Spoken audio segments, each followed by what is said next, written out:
Good evening, ladies and gentlemen, from the chilly Nairobi. This is the semi-final match, the first semi-final match after a series of league games. We are here for the first semi-final match to be played between the HARIOM Titans and Purple Caps. So once again, we'd like to welcome you all to Sri Kachileva Patel Samaj Lakshman Construction Premier League Season 2, organized by Sri Kachileva Patel Samaj Youth League. Get ready for thrilling cricket, unmatched sportsmanship and vibrant community spirit. We'd like to thank all our sponsors. We begin with our title sponsor, Lakshman Construction Limited, live streaming media partners, EPCO Quarries Limited, Gulf Timber and Hardware Supply Limited, silver sponsors, South Sioux Farms, Apex Steel and Apex Piping, bronze sponsor, Broadwalk Mall and Woodways Kenya Limited, fuel partner, Silver Star Manufacturers Limited and HARIOM Titans, man of the match partner, Juja Blocks Limited, highest sixes partner, Saj Anand Creatives Limited, Dot Balls, MK Builders, Couple Timber, Alpha Aluminium and BBC Auto Parts. Media partners, East FM. So today for this all-important toss, we have with us a group of ladies who have been the pillar of support for this whole tournament by providing the meals for the match officials and the tournament officials throughout the matches. And I'd like to welcome them. So please, ladies, please, you're most welcome. So they will be doing the toss, and for that I'd like to invite both the captains, the captain Azaz Kotaria for Purple Cap and Neeraj of HARIOM Titans. So Neeraj will be doing the toss. Neeraj, sorry, the toss. So we'll request the ladies to please do the toss. Neeraj will do the call. Youth League is a call. Samaj it is. So Azaz has won the toss. Azaz, I'd like to request you to step forward. Azaz, important game और toss मिला, क्या करना चाहेंगे आप? हम पहले batting करना चाहेंगे. कोई खास वजह? विकेट बहुत अच्छी है. Is that the reason? और इससे पहले वाले मैचेस में आप जैसे खेल रहे हैं वो एक रीजन था? नहीं, अभी हम नॉर्मल विकेट है और नॉर्मल खेलेंगे और जीतने की कोशिश करेंगे. ये टूर्नामेंट जो है आपके लिए एक रोलर कोस्टर राइड रहा है. पहले आपका शुरुआत अच्छा हुआ, बीच में थोड़े गेम्स अच्छे नहीं गए, बट फाइनली आप लोगों ने ब्रिलियंट कमबैक किया, बैक टू बैक गेम्स जीते. तो अभी टीम का मोरल कैसा है? अभी हमारा मोमेंटम अच्छा है और हम वही मोमेंटम के साथ जाएंगे आज.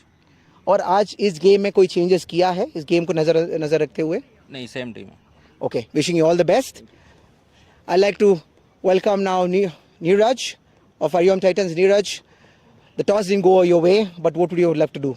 Oh, I like to bowl also. So that was a good toss to lose. Yeah. So is there any change, because you guys have been doing extremely well throughout the tournament. Now you are at the top of the table. You had a brilliant game yesterday. So how is the morale of the team right now? The morale is always on the top.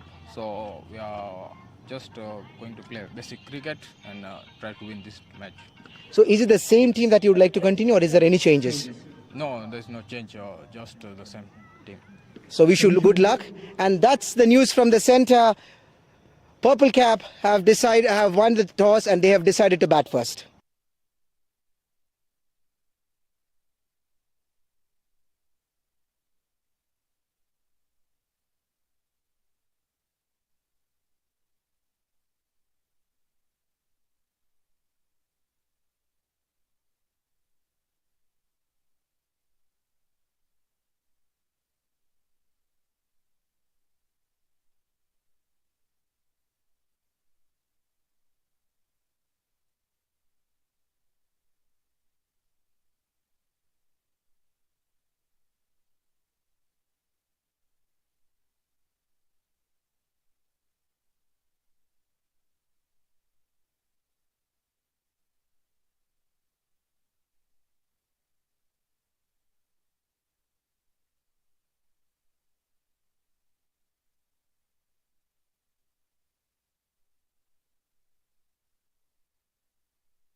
Good evening, ladies and gentlemen. Yes, it's the big one.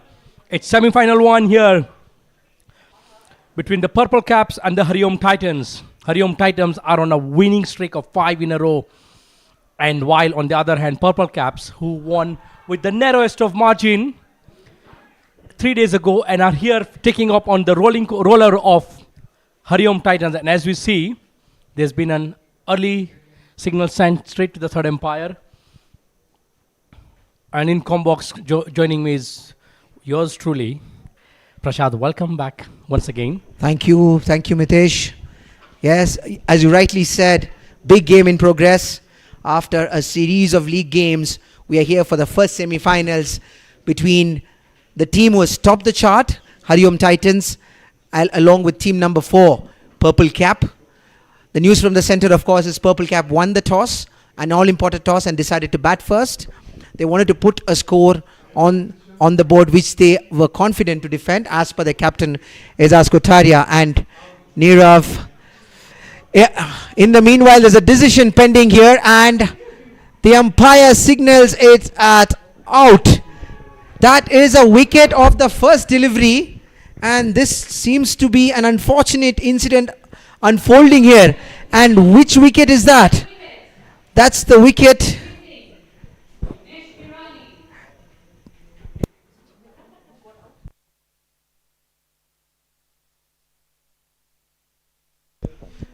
Unfortunate first delivery.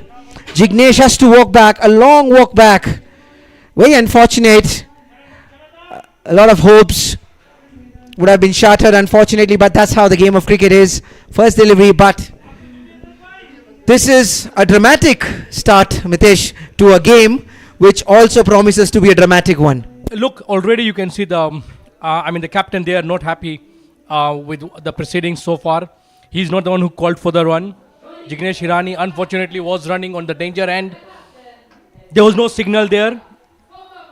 Yes, it's the most unfortunate way to start an inning. It's a diamond duck for Jignesh. And of course with that, look at that. The bowling side already with the spring in their feet. Extra pumped now. Will have all the reasons to go and attack Sukhi there.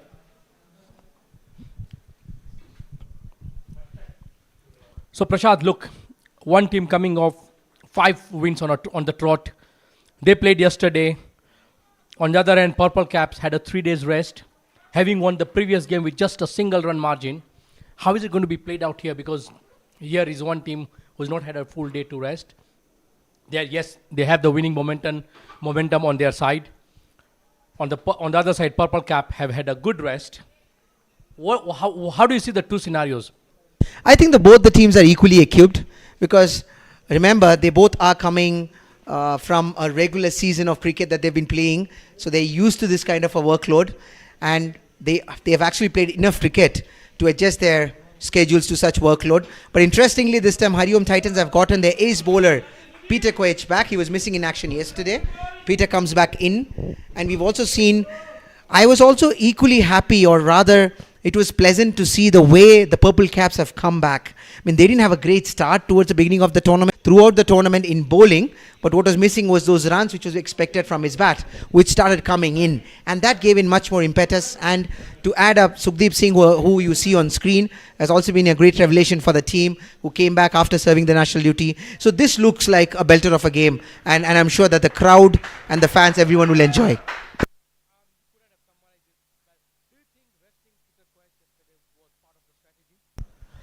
Could have been, because it looks like they also wanted some additional changes, because they got an extra spinner yesterday.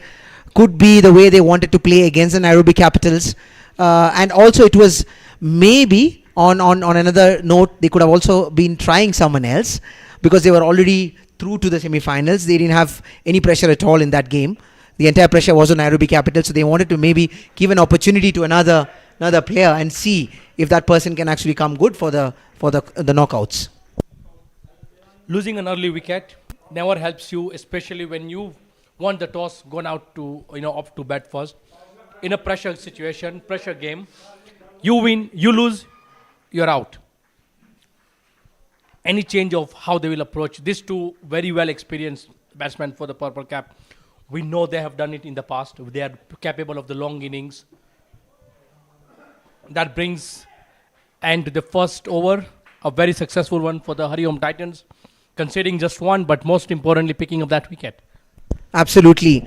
But just to answer your question once again, look, when you have reached the knockouts, I think the team dugout and the dressing room would all be only very positive approach, irrespective of how the game progresses. Because remember, from out of the 8 teams, you need to be good enough to be at the final 4, and all the teams and their dugouts and the coaches and the management would be very proud of themselves and the team having made it to the final 4. So the message out there would be to just go and play out their best, enjoy the day, because in a crunch game, it is always the teams who hold on to their nerves who come out victorious. Talking of nerves, the team that's batting today held on to the nerves in the previous game. They won by 1 run. Of course, we all know that they didn't have the best of the run rates had it gone to the run rate scenario for them. But that 1 run victory is what has led to the ticket to the semi-finals.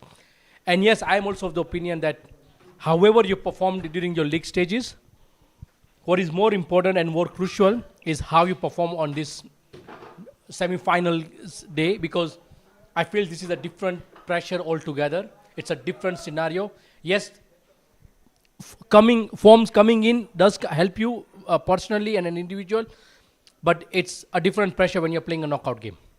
Absolutely, knockouts are always pressure, because you know there's no second chance here. The league games, obviously, you all know that you have one more game that you want to look onto.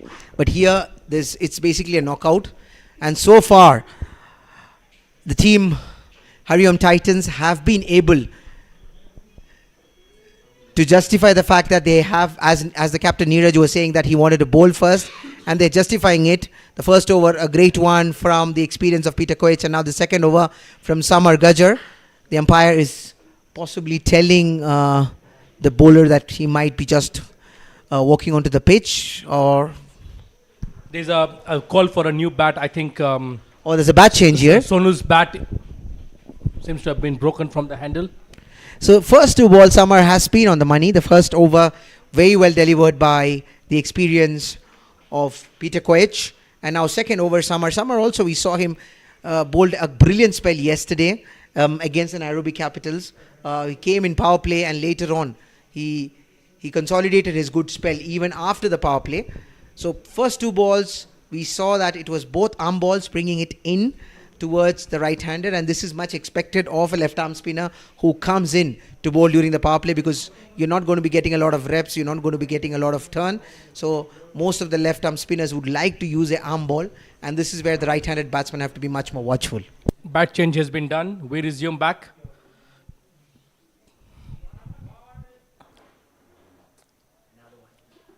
The turn seen early on, even with the new ball, there is turn in this wicket.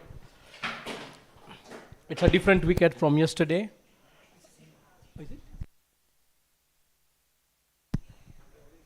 Yes, you're right, absolutely. It was the one before the wicket that was played yesterday, and this is a belter of a track. A lot of runs scored. This wicket has been a runs galore throughout the tournament. We've seen big scoring games being chased down in this wicket. So we look forward to a very action-packed game where we can see a lot of runs during the day. No, look, the crowd is coming in slowly. They are expecting a big match here. The fans, their supporters have all flocked in. I can see fans wearing the team colors. A loud appeal there by Samar Gajjar and the keeper. The most important man out in the middle, clearly not interested. I think it was clearly going down leg. Even the impact, if you might see in replay, was clearly outside the line of the stumps. You see here the impact was clearly a missing leg stump. So the umpire clearly not interested. Very experienced umpire, Girish. So he knows exactly what he's doing there. You are earlier on down in the middle during the toss.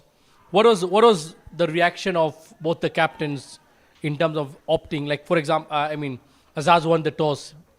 How did you see the pitch is going to behave? What did he mention as his target that they will be looking for? No, we didn't. He basically did not mention any specific target that he had in mind. But of course, the fact that they wanted to bat first, because that's been the culture that they have set in their team. They've been successful putting a total and defending it. On the other end, HARIOM Titans are also comfortable chasing those totals because they know that this wicket is a belter of a track. It's not going to change much towards during the day, especially more so because it's a T20 game. It's not a longer format. So with the wicket remaining the same, it would be an equal opportunity for both the teams. But only thing that you need to make sure as HARIOM Titans is not to give them a huge total, which obviously can put a lot of pressure because this is a crunch game. Semi-finals and finals, as you know, are always pressure games. And look for every inning, you set mini targets, and for now the target would be how to approach this power play from both the batting perspective and the bowling. More so importantly, especially when you won the toss and are going out to bat first. Having lost an early wicket, but what is a realistic target that you think that would be good enough to set a platform from there to launch on? I think this wicket, even if you can score anything past 180, would be a good score, especially being semi-finals. And then you have to also understand they have a good bowling lineup, Azaz Kotaria, and followed by other bowlers of purple cap. We have the youngster Sachin Shiani, who would be looking forward to see a left arm spinner. He will be quite excited at the fact of seeing Samar Gajjar getting a lot of support from the wicket. So he would be looking forward to utilize when his turn comes as well. But anything past 180 would be a good total, considering that this is a semi-final game. Semi-final, scoreboard pressure. What a shot there. The first opportunity for Azaz, the skipper, to flex his arms, and has taken full advantage of that. That's a maximum, the first maximum of the bat of Azaz Kotaria. The captain himself stepping down the track, realizes that it was a full delivery coming into him, creates room and hits it towards long on. And the moment it left his bat, it was going all the way. And this is the first maximum of the day from the bat of Azaz Kotaria.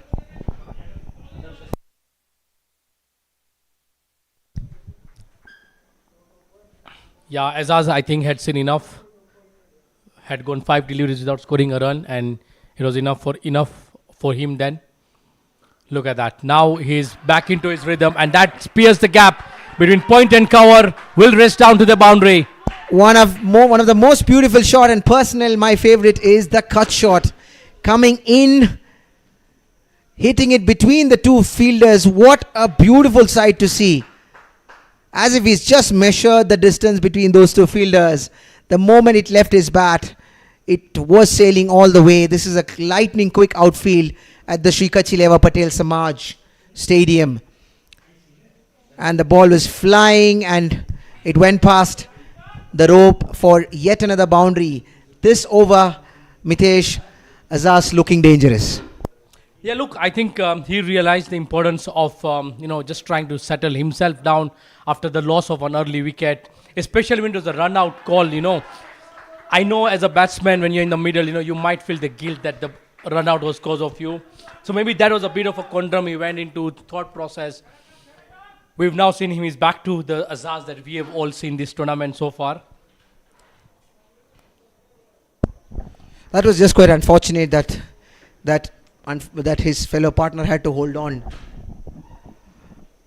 and had to lose his wicket. But you need to move on as a batsman because you have to play a much bigger role considering the context of the game, and you are one of the most senior player to whom that the other players are also looking up to. Swinging down the pads, Sukhdeep Singh wanting to flick it, couldn't find the connection. Umpire signals a leg by. Sukhdeep Singh gets to the non-striker, and at the end you have 3 overs. The score of Purple Caps are on 15 for the loss of 1 wicket.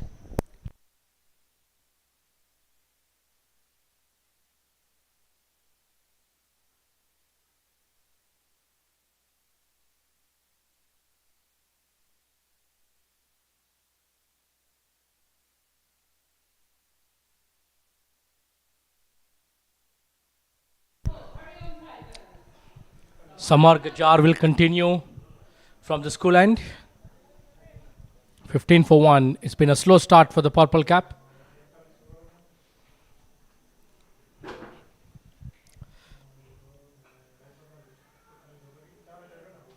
Right on the money there from Samar Gajar, who's had a brilliant tournament so far. Picked up wickets, and most importantly, picking up wickets early on.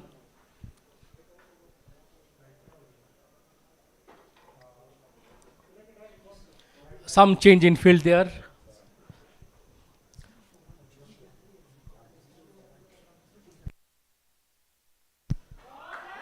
And that is pierced through. Sonu clear that.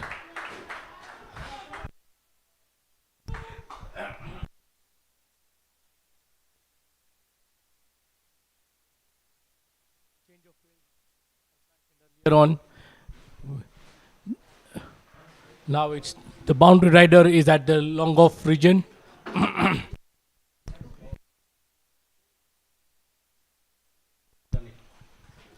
Yep.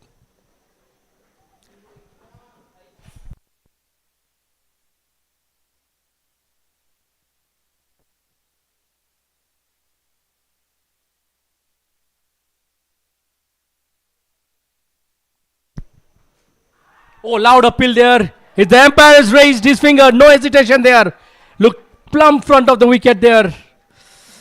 Wow, what display there from the two bowlers. Sukhdeep Singh clearly unhappy. Yes. Another Now ball that might have just remained slightly low. That was straight caught on the in front of the wicket. And look at the run from Samar. He's not even looking at the umpire. He is dead sure that was his wicket. Brings it in, but this straightens up a little more. And it was straight caught in front of the stumps. And this is a big wicket in the context of the game. The experienced Sukhdeep Singh has to walk back. And this is the second blow for Team Purple Cap.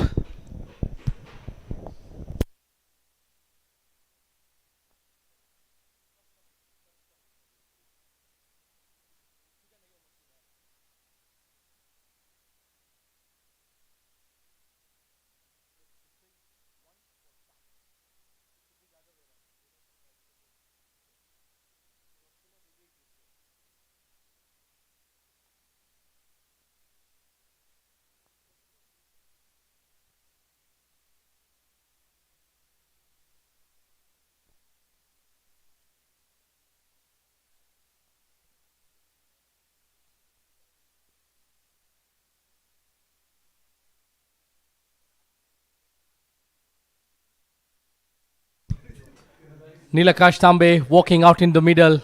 His team in all sorts of trouble there. 2 early wickets. Not the ideal start, especially when you won the toss.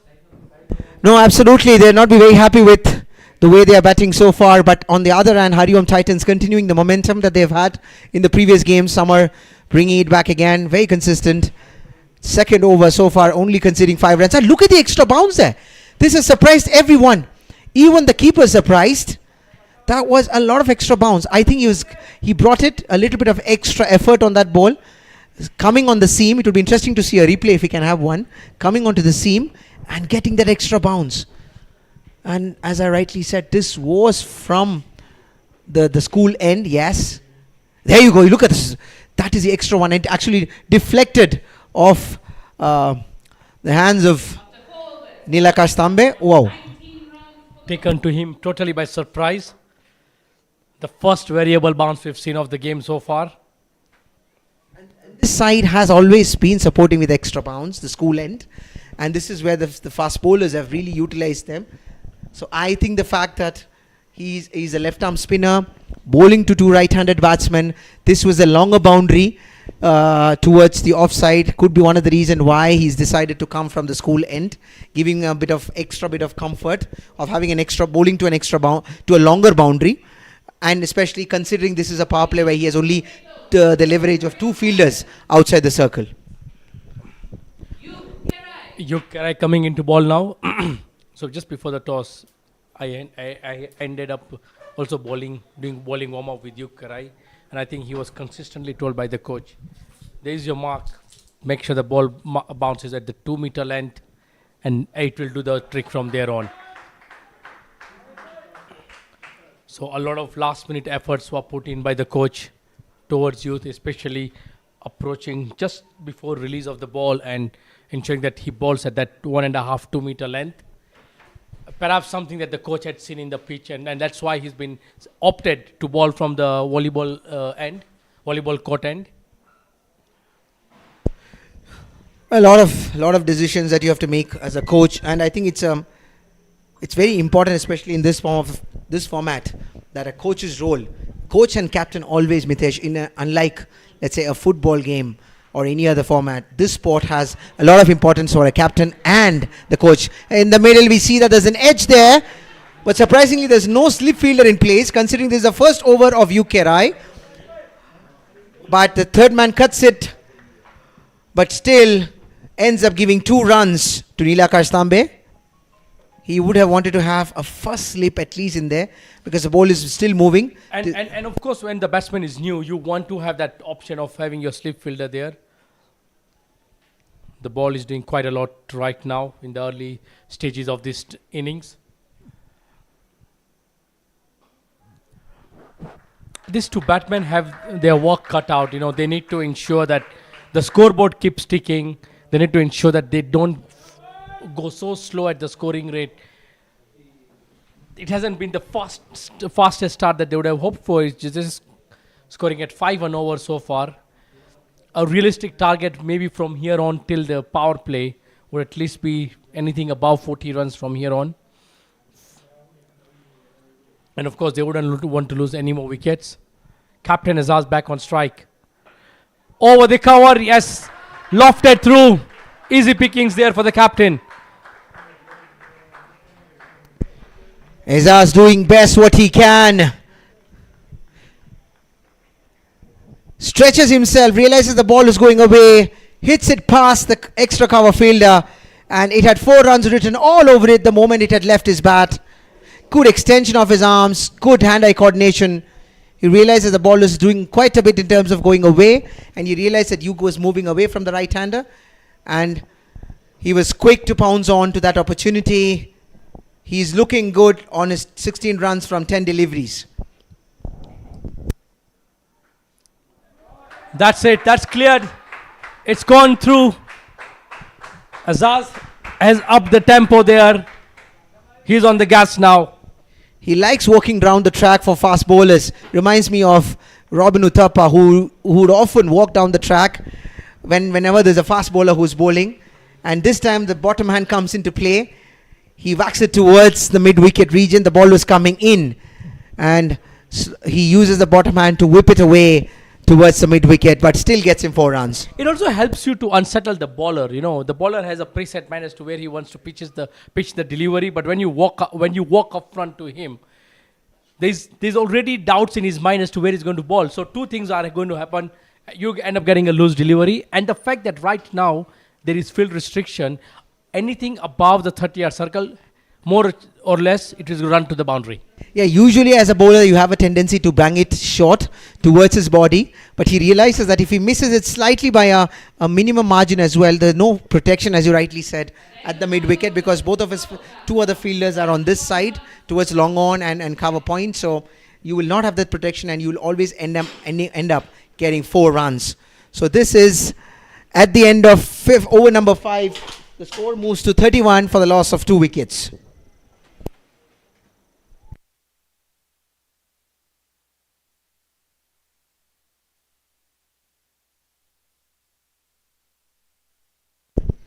There's another change in progress. Brings in Mahendra Shiani.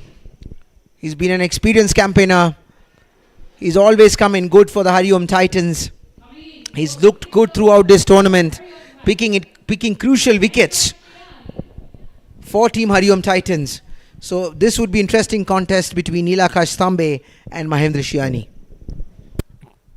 Final over of the power play. Third man and the deep square leg patrolling the boundaries. We saw some extra bounce in the previous over from this end.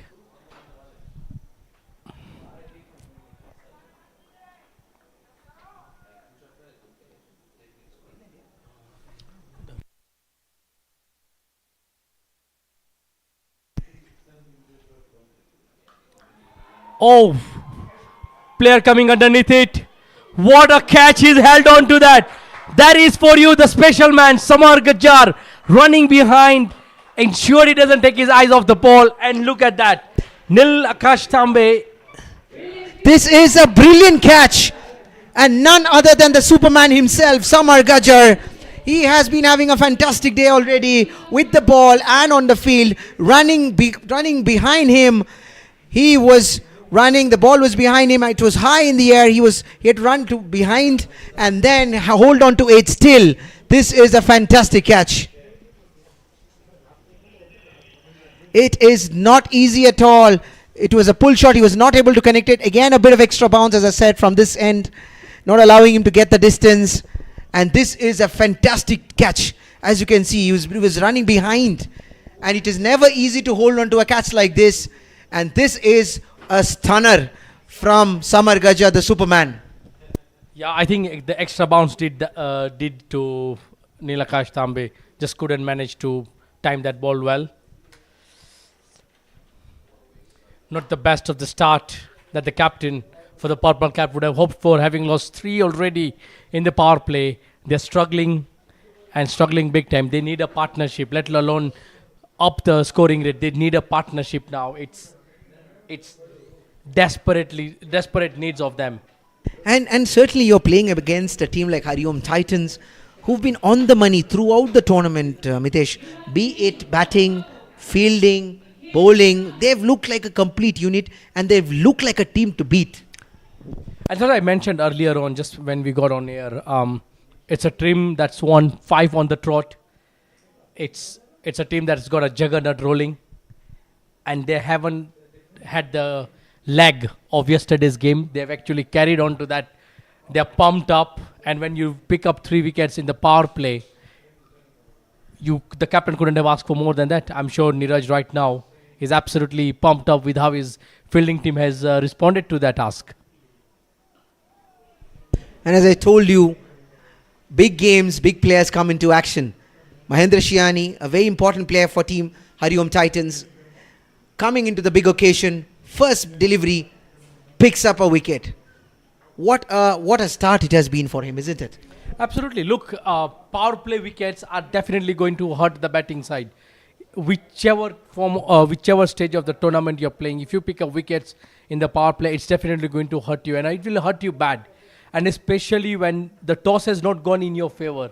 Now you're trying to set up a target. You're already chasing the game from the power play already, So if you do not get a good power play in a T20 game, you're always going to be catching up. So was said by one great player that I know of. And this is very true in a context of a T20. The game has evolved so much that a lot depends on the first 5 overs and the last 5 overs. The mid stage, yes, is very important, those 10 overs, but you need to have wickets in hand. This is the time where you build up on the partnerships that you've already formed during the power play. Unfortunately for the Purple Caps so far, they are heavily reliant on Azaz Kotaria, who seems to be the only batsman right now who's looking set, and they would hope that he plays long, especially today, if they were to get to a reasonable total, to be able to threaten the HARIOM Titans' strong and long batting lineup. No, absolutely. Look, no doubt that Azad can pull that long inning, but what is more important now is Nikhil Hirani and the incoming batsmen thereon to make sure that they play a good supporting role. You shouldn't over rely on the captain, because that will there will be added pressure on him. But if you can chip away the few boundaries, ensure that the scoreboard is sticking. In this case, look at that. It's 4 dots for Nikhil Irani. That already is piling up pressure. Suddenly we are seeing only 30 runs in the power play. I'm a little surprised that why they are holding on to Francis Mutua, because Francis Mutua is a very senior player. He's been playing for the national team. He's played domestic leagues. He plays for Kachileva himself. There's another catch here, and this marks the return of Nikhil Hirani without disturbing the scorers. He wanted to use the wicket. He was stepping down the track, but Mahendra Shiani was very good. He just hit on the track, and he uses the extra bounce. And what an over so far this has been. A wicket and no runs. 2-wicket maiden being your final over of the power play. It's 4 in the power play for the HARIOM Titans. They could not have asked for a better bowling performance, especially when they were asked to field first. Look at that. They have absolute all the reasons to be pumped up, to be extra energetic in the grounds there. Look at that. Yes, frustration there from Nikhil.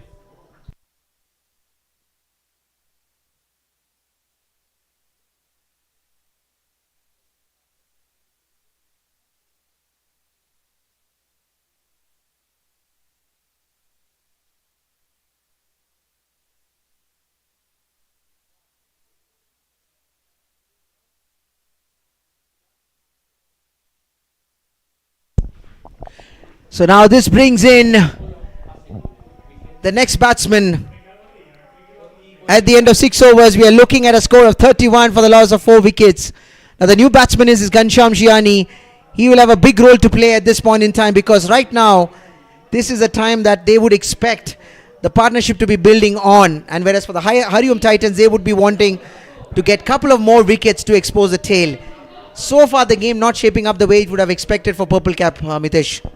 Look, and talk of putting up more pressure. The captain has decided this opportunity here, has given the ball to the most experienced campaigner in their team, Shem Goche.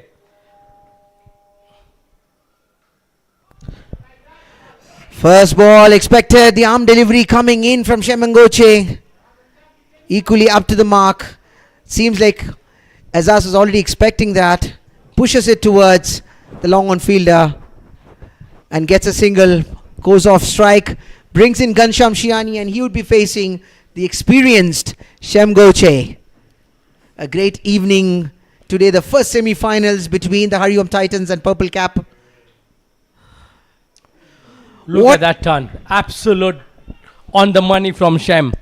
Stock delivery. What Shem Goche is known for. You've seen him in the circuit for so many years. He's absolutely good with his craft. Good would be an understatement. He's great with his craft. Lot of experience from the national team as well. As we see, there's a try for a second run, but not to be. With that single, Ghanshyam moves on to 1, and he also gets off strike, brings in Azaz Kotaria back on strike again. So Mitesh, it would totally depend on Azaz right now to stay there and play a long innings, and the other players will have to support him, play around him. What they need here is a partnership. At least 40-50 runs partnership. It's absolute crucial that they don't lose wickets in a hurry. This could come down trembling like a pack of cards. What they need to make sure is have many targets. So say up to the 10th over, do not lose any wickets. Get that scoreboard ticking even with singles and take advantage of the loose deliveries. Look, you are bound to get a loose delivery. Take maximum advantage of it. But like you said, they need someone to support them. Azaz needs someone to support them in ensuring that it's not him doing all the hitting and scoring, you know. So now they have the experience of Francis Mutua yet to come. They would be hoping for Francis Mutua to come later on and do the damage. I believe that's the reason the coach and the captain himself is holding on to him, because he can be a very deadly customer, especially in the fag end of the innings and the latter part of the innings, although he's a great batsman at any period of time. And with that, we are actually coming to the end of 7th over. Score moves on to 36 for the loss of 4 wickets. So far, HARIOM Titans would be very happy. As the captain Neeraj was saying, this was a good toss to lose. He would have definitely bowled first. I was also having a chat with one of their flamboyant opener, Shubham Patel. He was also telling me that the team was clear about wanting to bowl first, irrespective of whether they win the toss or not. So I'm sure this was something that they would have taken up anyway. Precisely. Look, a lot of importance will go on to how the other batsmen are going to take that responsibility to ensure that it's not only the captain going to be doing bulk of the scoring. With, of course, field spread now, there's that opportunity of, taking the single, especially if you are Ghanshyam right now, taking the singles and give maximum strike to Azaz, who is found easy going there. Yes, despite seeing wickets fall in a hurry on the opposite end. He's found it easy going there. And look, that's what he's done. He's realized that ball, that's just ball right now. It's not there for the hitting. Pick the single run with your soft hands and pick the single. And this is what he would be expecting to do moving forward. And he would be expecting Ghanshyam Shiani, a good experienced player. He plays for the Kachileva team in the Nairobi County Cricket Association tournament. And it would be expected of him to support his captain, because at this point in time, you would have seen a completely different Azaz Kotaria if it was only 37 for 1. But now Azaz would be playing more like the sheet anchor role, where he would be supporting to get a singles and expecting the other players to go after the bowling. But important for them would be also to keep the scoreboard ticking, because right now they are less than 6 runs per over, and they're up against the batting lineup of HARIOM Titans, who have a very strong batting lineup. They bat deep. A bit of an uneven bounce here from this side. You know, we've seen a couple of balls just spike up after the bounce. This one, the previous delivery remained a bit low. Loud call and early enough there. And that's what I mean. Look at the awareness Azaz had. He saw the opportunity for the single, straight away off pursuit. He was running towards the danger end. Also, the fact that Mahendra Shiani is a very crafty bowler. He knows exactly what he's doing. We have seen him over the years as well. He's a very experienced campaigner. He knows that he's always getting a bit of extra bounce from this side, from the school end. So you would not find him going to the arc of the batsman usually. He often likes to bowl the 3/4 area, gets the extra bounce, coming into the right-handed batsman, troubling them. And this time he comes in full. Lucky enough not to have found the fielder. That's yet another 4 runs from the bat of Azaz Kotaria, who's been doing the bulk of scoring for Team Purple Caps. And for Team Purple Cap, they would be hoping the captain to stay in there longer and to keep getting those boundaries. As you can see, he was deceived a little bit with the extra bouncer, trying to work it towards the mid-wicket region, gets a leading edge, but lucky enough to not have found the point fielder. Gets a boundary, much needed one for Team Purple Cap. But I'm sure this is not going to be upsetting Mahendra Shiani, because he knows he's right there on the money still. Yeah, sometimes, I mean, you wouldn't mind considering the boundaries. It was not from the middle of the bat, so definitely a win there for the bowler. This time straight to the fielder. This time Mahendra would consider himself lucky. This was a full delivery outside the off stump, giving the full license to the quality of Azaz Kotaria. He realizes that he could have actually hit it a bit more finer, but ends up finding the fielder there. That's T20 cricket for you in 2 different balls. One end of the spectrum to the other in 2 consecutive balls. You bowl a good ball, it's gone for taken the edge and gone for a boundary. Excellently put, Mitesh. I think we could not have better worded that one.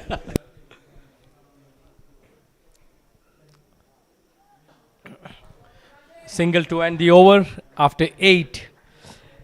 The Purple Cap are at snail pace, 43 for the loss of 4 wickets.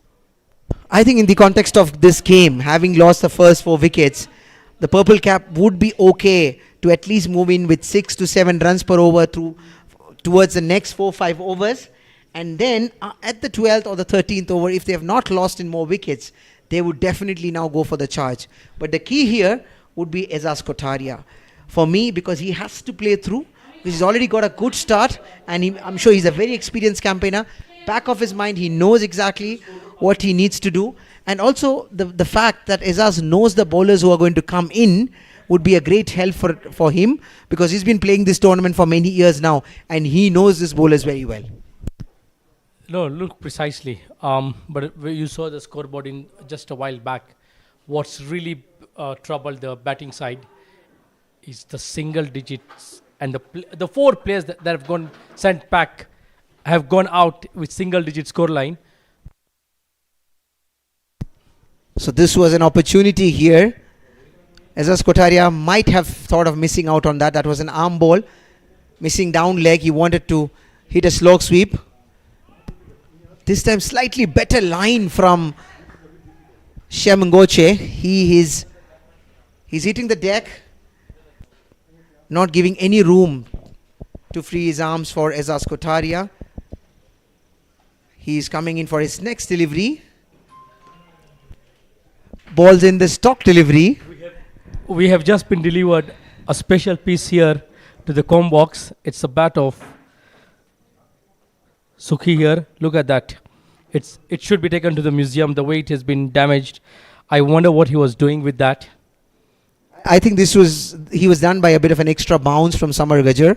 That ball hitting straight onto the handle, and it's actually broken from the handle here. It's a little unfortunate. You know, the funny bit is, I think it is, if I'm not wrong, this is the same bat he mentioned to me before the toss, that it's finally one he's got good grip on. Well, he'll have to now start knocking another bat to it to make sure he finds the good willow for himself. Nevertheless, look, it's a very important battle going on out there in the middle right now. Sam Goche vis-a-vis Azaz Kotheria. And this is also interesting, you know, especially the way the game has evolved.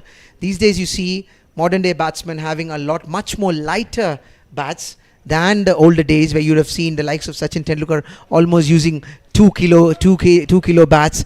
Then you've had Chris Gayle, of course, he always used, because of his stature and his persona, he always used to have a heavy bat.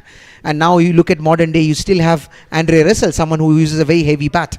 But most of the T20 players, let's say the likes of Virat Kohli, Rohit Sharma, most of the bats are between, they always play between 1050 grams to 1150 grams. That's the area, because especially the kind of fast bowlers, and with 140, 150, you need a good light pickup which allows you to play through the line quickly, because there you have very few fraction of a second to react. When the ball is coming at you 140 plus in a wicket, let's imagine at Perth or Brisbane or Melbourne, you can imagine that you don't have much time to react. You mentioned a very important point, yeah, how the game has evolved. A lot is involved in the bat technology, where you don't have to spend hours knocking the ball, right? You don't see now the red marks on your bat, or you don't hang it. Olden days we used to hang it in the socks and, you know, knock so that you get your rhythm right. You know, you're going to set your bat right, but you rightly put it up. So because of the technology, because you have got a lot of bat manufacturers, they've got machines which can knock automatically, for you, yes. Knocking machines, a lot of manufacturers, and these days the technology has evolved so much, the game has evolved so much, and so has the equipment along with it. Now you look at the way the pads, here's a pull shot, there are two fielders converging, but the ball will still win the race and go past the boundaries of 4 runs. Length delivery, not the greatest of delivery to go to a player like Azaz Kotheria, who loves length, and he creates room for himself, goes towards the mid wicket, hits it between the two fielders and gets 4 runs, 4 crucial runs for his team and also for himself. So as we were mentioning, in terms of, if you see all the equipment, you look at the pads now these days. Gone are the days you have the conventional pads, you have the new pads from Moonwalker, the which looks more, which completely covers. It's pleasing to your eyes as well.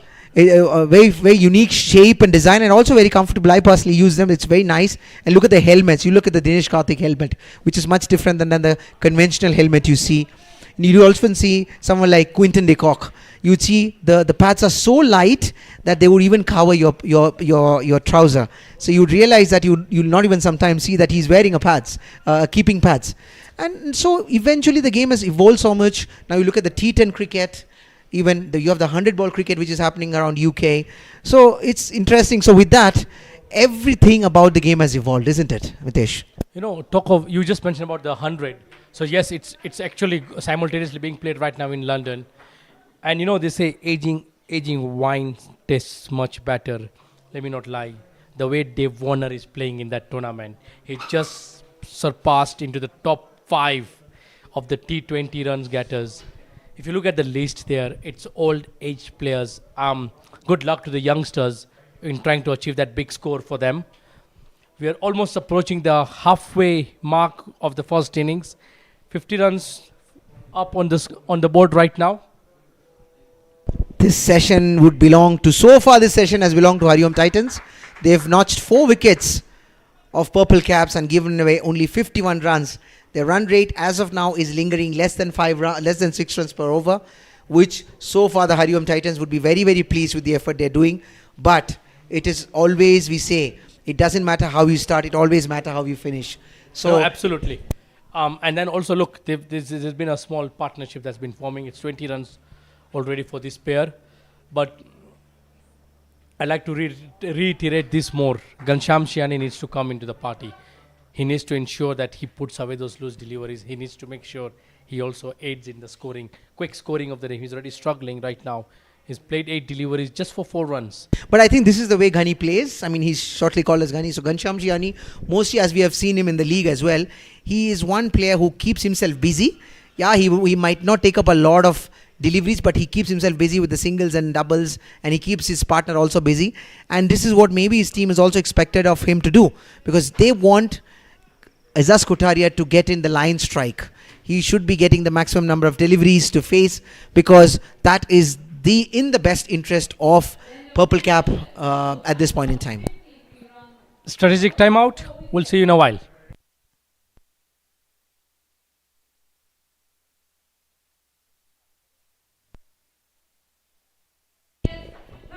So as I take a break, I'd like to welcome my fellow commentator Jamil, who's looking dashing. He looks like he's come after a modeling shoot. So welcome Jamil to this first important semi-final between Purple Caps and HARIOM Titans. Yeah, what a semi-final it is, Prasad. I can't wait to join the Combox in the second half of this first innings. You stay locked. We'll come back with the action right here between the Purple Caps and the HARIOM Titans.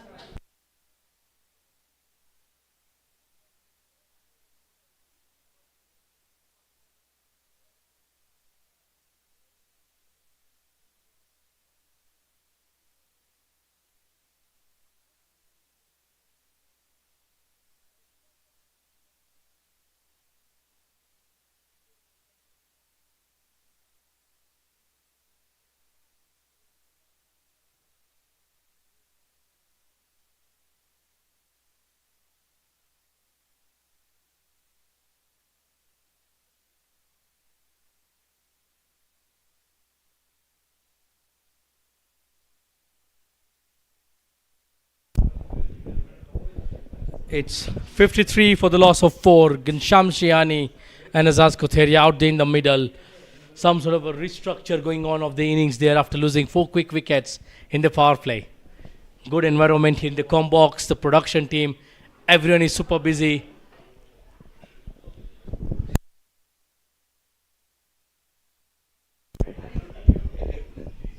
Quite a lot of work put here behind the scenes that many people don't see. It's of course that this live pictures that you see on Pavitra Live, the team behind the cameras, putting up those brilliant pictures, live pictures, the pictures that you see on your Facebook page every day. Yes, it's courtesy of this team that's behind the cameras. Credits to them. They are doing absolutely brilliant stuff with the tech. Shem Goche to continue.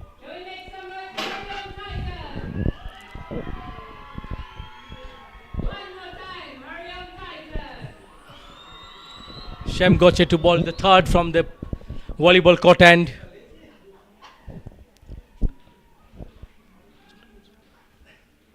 Oh, brilliant full length delivery there. Azaz looking to have stepped out, decided just to stay back in the crease for a single.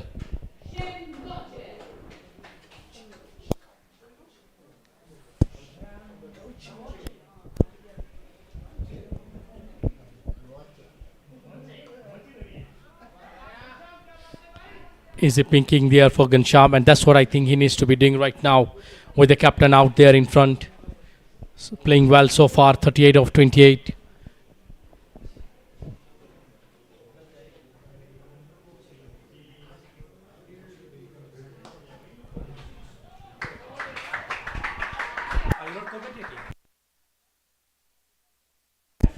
That's picked up easily there by the captain into the deep mid-wicket region. Look at that, on his leg, and straight away, one bounce over the boundary. He is playing a brilliant inning so far, leading from the front. He realized that his team needs him more than any other day. Today is the day. It's the semi-final number 1 at the Sri Kachiliya Patel Samaj. Yeah, what a shot that is to come and watch from the Combox here under the lights. And it's a hot match. Hot for the HARIOM Titans at this point.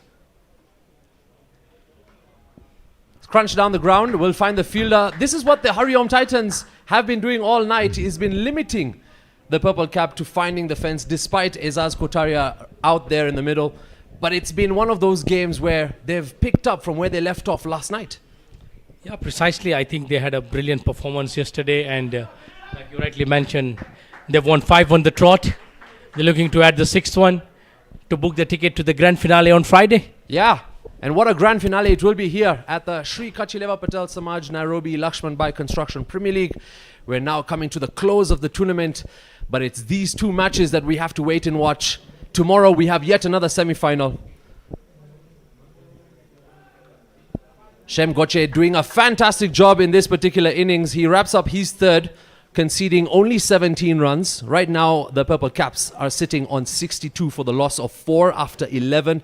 Ghanshyam needs to get going. Ezaz Kotaria, 6 short of a half century, but he wouldn't be thinking about that tonight. HARIOM Titans have kept a tight field. Purple Cap will need to put runs on the board for a competitive chase. I think the runs need to be big. They need to score big. We have seen over the progress of the tournament that the HARIOM Titans have a very big batting lineup. They bat very deep. So anything below 130, they would be fencing their chances here on. That'll be tough now for the Purple Cap because Kush Vekaria, one of their star bowlers for the tournament, has come into action. Captaincy from Niraj Patel for the HARIOM Titans has been spot on. And at the toss, you can tell he's a man that's not worried whether he loses or wins. He comes out with his team to play the game of cricket, which they've been doing fantastic. Here we go with Kush Vekaria against Ezaz Kotaria. Oh, that's a good delivery and a good way to avoid the bails being taken off. Current run rate sitting at 5.5. And Purple Cap will be looking for runs and boundaries against a bowler with those figures. Figures that are so impressive. I don't know if there's an advantage here that I wanted to see for the Purple Cap. And maybe it's a discussion we can have. Purple Cap's last game was on Saturday. And Look, that's given them 4 days till today. And that win that they had against the Wu Crushers was by merely a run. It's that 1-run victory that has basically sealed their fate to these semi-finals, and that's how they have been. Maybe had enough time to relax and maybe just not had that momentum going in their favor. There's 2 ways to look at it. Purple Cap definitely had some time to rest. HARIOM Titans playing back-to-back matches. But at the same time, you need to see the team that is in form right now, the team that is in the game is HARIOM Titans because they've played back-to-back matches. They've come off against Swami Bapa also on Saturday. So if you look at it at this point, Purple Cap would be cold in the tournament in a semi-final like this. Yeah, look, and I mentioned this earlier on. HARIOM Titans, on the other hand, have 5 on the trot, played yesterday, have that momentum going on their side. It works both ways, like you said. There are 2 sides of a coin. You could argue that the HARIOM Titans could be feeling the lag of yesterday's game, but instead they have come out all guns blazing with in the field, picking up those 4 important wickets. And as you see, they have not let Purple Cap run away with this score. They are well below the 6 mark. Let's not forget, Ezaz Kotaria is still out there. Ghanshyam Shiani. He can do that. Oh, that's smashed. Should be cut out for 2. Yes, there it is. They need a few of these shots from Ghanshyam. He needs to up his game. He needs to speeden up the scoring from his end. He's played 14 deliveries, just managed to put 8 on the board. That's where the pressure is building from. He needs to assist the captain in fast scoring. At this point, Purple Cap needs to find something special. Kush Vekaria to wrap up his first. Nicked and finds the fence, and what a way to wrap up that 12th over. Purple Cap finds the boundary thanks to Ghanshyam Shiani, and we were just talking about how he needs to get started. Maybe it's lucky runs. Let's take a look at the replay, but it doesn't matter at this point for the Purple Caps. They've got 65 on the board. Brilliant end to the over for the Purple Cap. They need to carry on this momentum with only 8 overs to go. They need to find boundaries pretty much every over, and maybe a couple as well. Shem Goche probably will be bowling out here. Yeah, interesting to see this one. He'll be facing Ezaz, and I'm sure the captain of the Purple Cap will be wanting to make a statement at this point. Will we see it at this over? Maybe later. There's a whole mind game going on right now with the slow pace at which the batsmen are going. Could it be a strategy that could work out? Maybe get them to 140, 150. Full toss to the deep mid-wicket region. Opportunity lost, you think? No, I think it was dipping towards him. So what he's done most importantly is to make sure he picks up that single.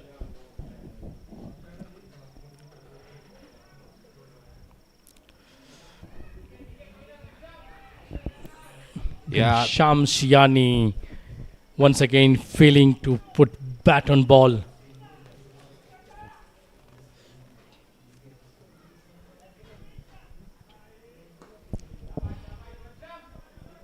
Yeah, they pick up a single. Ezaz Kotaria back on strike. He's been one of the best players for the Purple Cap. He's had a great tournament at the crease with the blade. Consistent. Got them over the line in the previous match to be here tonight. Comes down hard, and it will just bounce short of the fielder. And lucky there for Ezaz, they pick up 2 runs. He's now sitting on 48, and we're edging towards 50 yet again for his name.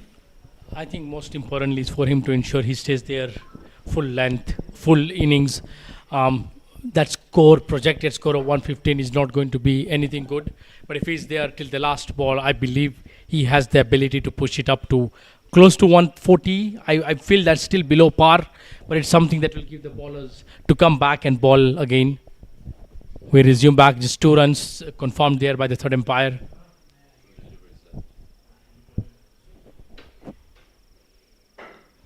Played with soft hands there. This is smart cricket from the captain Ezaz. Very important for this team to ensure that the scoreboard keeps ticking. Maybe one of them will go hard at the start of the 16th over. But for now, they need to make sure that the scoreboard keeps continuing. Add those singles, take advantage of the doubles. And with that, wraps up the 13th over. 75 runs for the loss of 4 wicket. Ezaz Kotaria on 49 of 36. Ghanshyam Shiani, 14 of 18. Yes, playing a good support role so far with his captain out there. Yeah, we've still got some batting left to come from the Purple Caps. Francis Mutua, surprisingly, still not out there. We've got Akit Ashani as well, who can do some damage here for the Purple Caps. And I think now, under these lights, in the capital of Kenya, we're going to be seeing a semi-final showdown as we come down to the final 7 overs. Kush Vekaria, coming back into the bowling attack. It's all happening here at the Sri Kachileva Patel Samaj International Stadium. If you're just joining us, it's semi-final number 1, Purple Cap against the HARIOM Titans. HARIOM Titans won last night's match, ensuring they're top of the table. And here they are for semi-finals. Push down the ground from Ghanshyam. They'll pick up a single, keeping it neat and tidy, HARIOM Titans tonight. Look, they have been the team of the tournament so far. The group stages, they blazed through the group stages. Won 6 of the allotted 7 games. They won 1 yesterday, which basically sent the Nairobi Capitals out of the tournament. You said 6. I have a feeling Ezaz is going to do this one in style. Crunch And down the with ground. that, it's half century for the Purple Cap captains. He has been the lone warrior out there. Steadied the innings, played a brilliant inning under pressure. He's got a cool head above his shoulders. Well played there, well acknowledged by his teammates. Yeah, the crowd is going crazy here, acknowledging the effort that he's put for the Purple Caps. And yes, with the bat to the crowd, appreciating the support as well. And like you mentioned, he needs to stick out there tonight, more importantly for the Purple Caps. Well fielded there at the cover region by Shem Goche. Just A single there. Yeah, you can't, Ghanshyam needs to get into the party now. you can't get rid of Shem from any game. He's always going to be there, ensuring that he'll make a statement or a headline. He's done well tonight with the ball. He's wrapped up his spell, but he's still got a task ahead of him to make sure to do a great job in the field and restrict those boundaries, restrict those runs.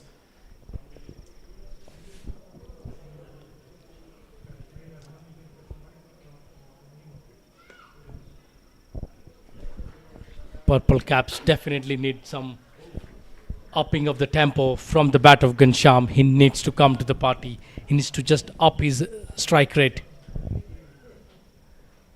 Kush Vikaria making it very difficult for the batsman here. But yeah, at this point, Purple Cap need to step down the ground. Come out, try something. Find the boundary, put the pressure on the bowling team.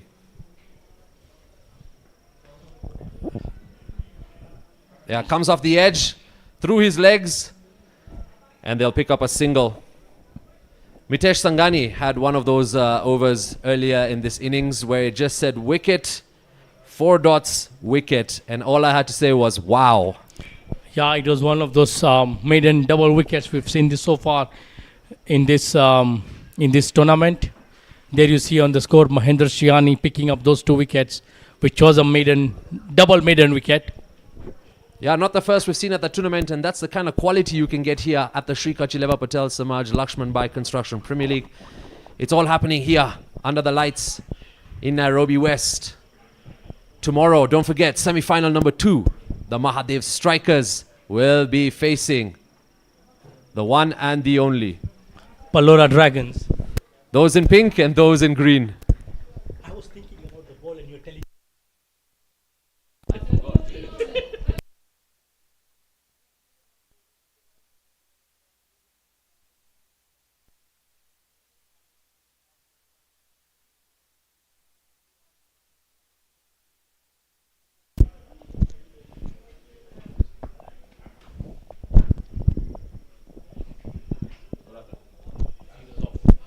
it went off. Ghanshyam Shiani will now need to take some responsibility on his shoulders to up the tempo. If he's to score the bulk of this partnership, he needs to make sure he finds a couple of boundaries now. Azaz Koteria has been brilliant with the bat. And there you go, the trump card for the HARIOM Titans. Azaz not at his complete full potential that we know he can get, but at this point, after 4 wickets down and in quick succession for the Purple Caps, he had to play a smart, calm, composed game for his side to keep them in the game, and he's done just that. So kudos to him for showing that kind of captaincy. But he'll be facing, like you mentioned, Peter Koech for the HARIOM Titans. Great bowling figures, way past 100 wickets. And this guy could be a game changer.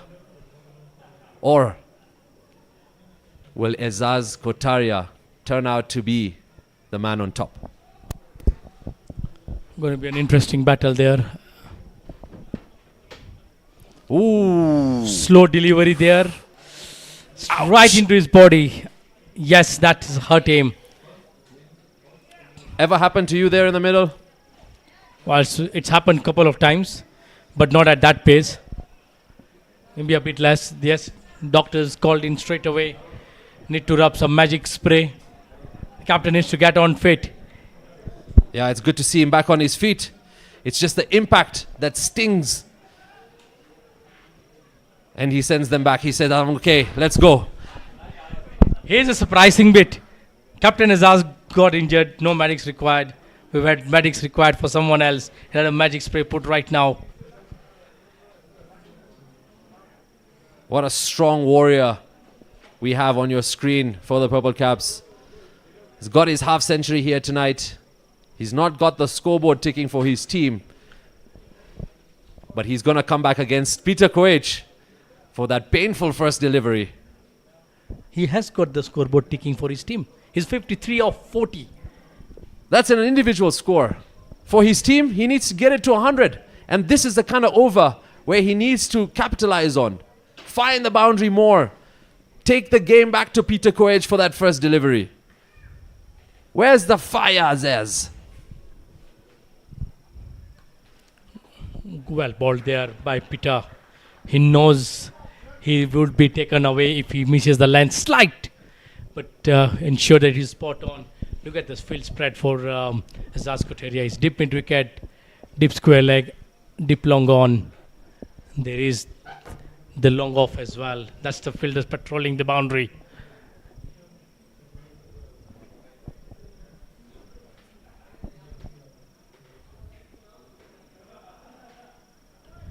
Oh, wild swing and a miss there.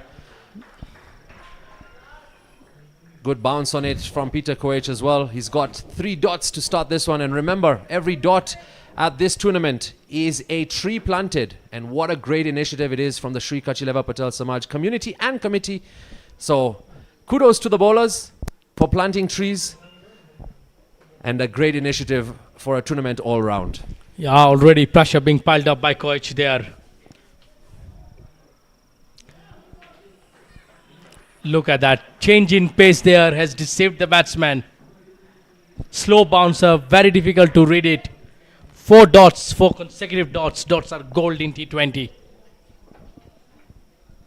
Yeah, he's turned out to be the golden boy so far. Alongside his other counterparts at this HARIOM Titans side for the semi-final. It's a whole new fresh side. Almost as if they didn't even play 24 hours ago. And mind you, they did. And they beat the Nairobi Capitals with 183 runs put up on the scoreboard.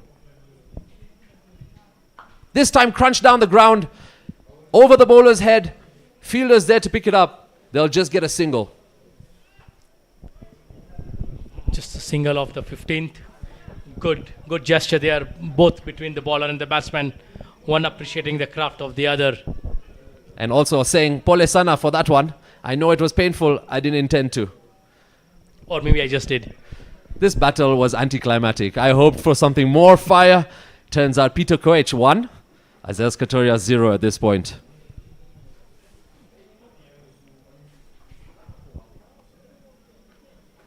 Inside edge. There is a player that will cut down that. Just a single. Just 2 runs of that third over from Peter Koech. 5 to go from here on. The Purple Caps are on 83 runs for the loss of 4.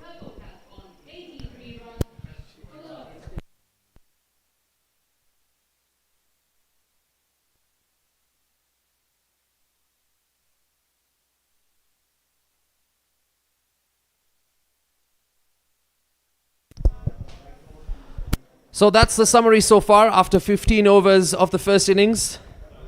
Mahendra Shiani shining for the HARIOM Titans. Azaz Kotaria still out there doing the most and almost all the work for his side as the Purple Caps have 30 more deliveries to change the fate of this game. Kush Vekaria back into the bowling action. He's done fantastic here tonight. Only conceded 13. Ghanshyam Shiani to face these figures. Can he create something here for the Purple Caps? Hooked. Should land safe there. Just a single for Ghanshyam. Yes, he's been trying to find the middle of the bat. Just not able to find right timing there. This pressure is on the captain to score big and score quick. Yeah, he is now studying the field, looking for the gaps, looking for an opportunity here now. Yes, all boundary riders are front of the bat. Up in the air. Fielder coming underneath it. It's easy taking there. That's the captain. After a brilliant captain has just sent the opposition captain packing. Niraj with a brilliant running catch there in the deep. And look at the smiles beaming in the face of the fielders of the Titans. Yeah. They know how important this wicket is. Absolutely top-notch bowling there by Kush. And of course, brilliantly caught there by the captain in the deep. Great work here from Kush Vekaria. Azaz Kotaria was looking for the boundary. He did what he could for his team. But the brilliance of Neeraj Patel, the captain of the HARIOM Titans, never in doubt. You knew that was coming. It was safe hands, and they've picked up their 5th wicket. The Purple Caps are in trouble now. They've got only 84 runs. Absolutely. Look, big wicket. Captain was going goal guns blazing. Now they will have to look at a revised total, because while the captain was there, we were looking at least 40 to 50 runs from here on. It would be good if they get to that score here, because they're 5 down. Half the team is back in the dugout. Look at those fans right above us, enjoying. Yes, not the happiest of the lot there. It's Mutua coming out. We know he can bat. He can play those long shots, the long handle. They need a few lusty blows from him to just up this score rate. They need something to give their ballers to ball.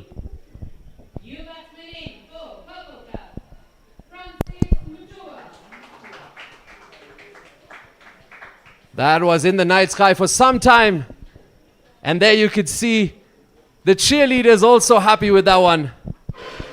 And super fantastic captain has yet again proven why HARIOM Titans are favorites to win this tournament. New batsman there on your screen, as you said, Francis Mutua, which will hope to do some damage here, at least get to the 100 mark for the Purple Caps, which is looking unlikely at this point because HARIOM Titans have showcased a brilliant bowling performance here tonight in a semi-final. A lot lies down onto how Francis Mutua goes ahead from here on. He has changed the tempo of the scoring in the previous games. And just like that, two runs taken in the middle. That's the kind of energy he's going to bring to this game. And hopefully with the remaining deliveries that we have, we will get past that projected score of 111, maybe to 120, maybe 130. Not a huge task to ask from the HARIOM Titans, but still a respectable score at a T20 game. Yeah, I think they'd at least target to play down the 20 overs to see if they can reach close to 120. Very important player there now is that man, Francis Mutua. A few lusty blows from him could well and set them for that 130 mark. But it's going to be tough. They have found, apart from the captain, the other batsmen have found it tough scoring.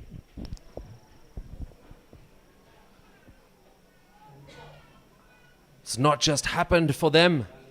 Those in purple, they were out here, the fans last night, hoping that HARIOM Titans would win. And look at the twist of the tail tonight. Sliding down the leg. The bowler was clearly not interested in that.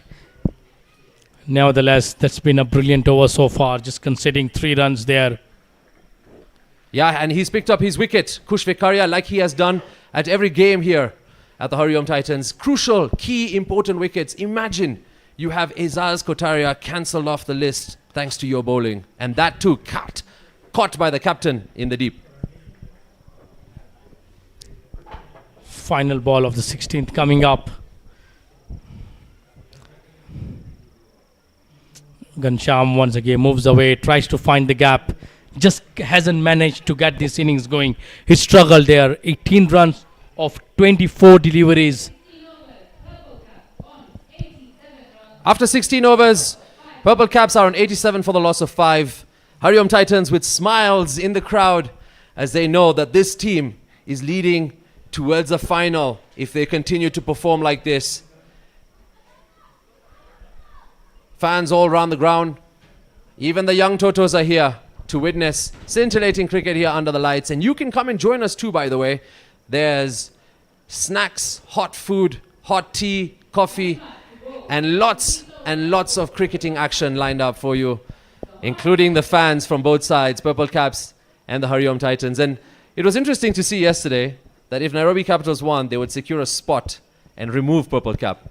But at the end of the day, Purple Cap fans were there to support the HARIOM Titans, and now they are despising them to another level. Yeah, look, credit to the Purple Cap. They have earned the rights to be in the semi-finals, regardless to how yesterday's matches turned out to be. The experience of Samar Gajar back into the attack. Some hesitation there in the running. That was a missed chance for a run out. And that would have been another wicket picked up from the HARIOM Titans. Desperate times, desperate measures here for the Purple Caps. You see clear, there was some slight hesitation there.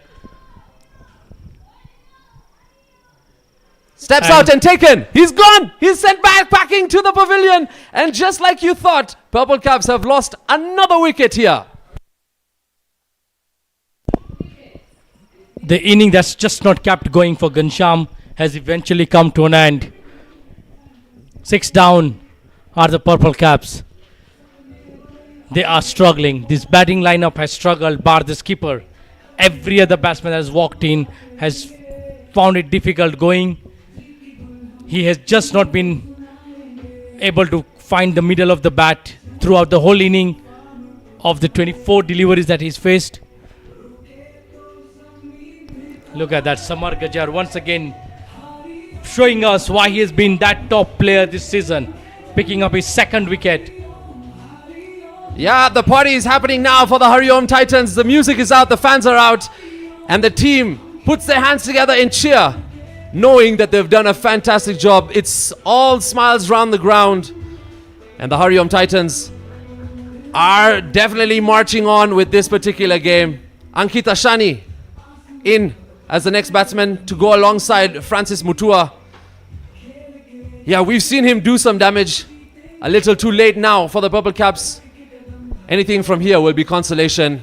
A low total in a semi-final. We only want to see what comes next in the remaining deliveries that we have here tonight. The worrying factor is HARIOM Titans bat very deep, so it's just not low, it's very low considering that we've seen how HARIOM Titans come out when they're batting. You know, they're off to a flyer pretty much in every game. The likes of Narendra Kirai, the captain, and then also Samar Gajar. They have batted brilliantly this tournament. They have made scoring quite easy. That's the reason they finished top of the table.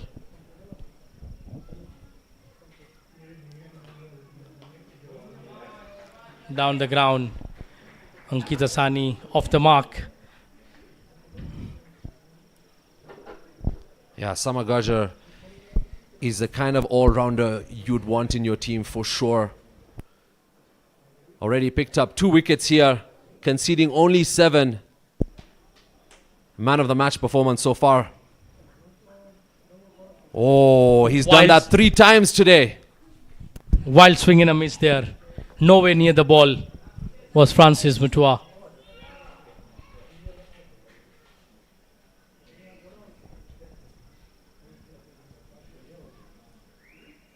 Oh, he's bowled him.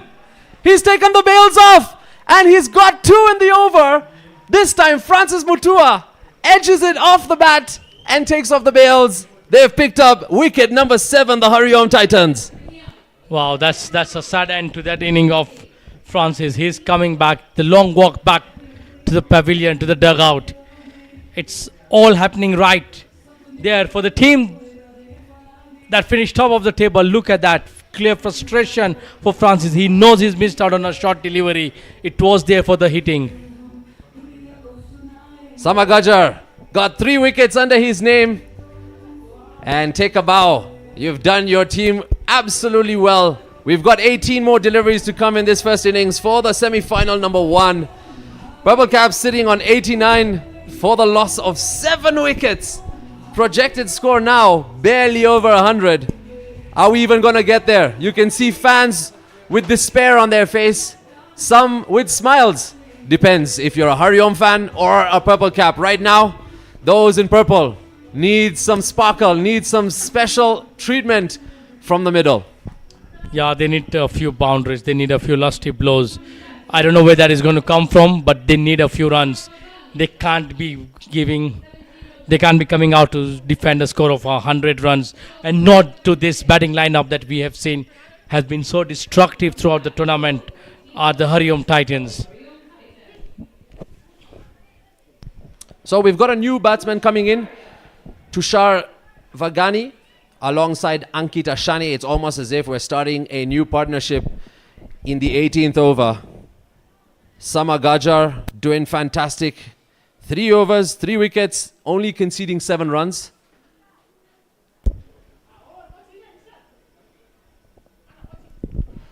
Third man coming inside now.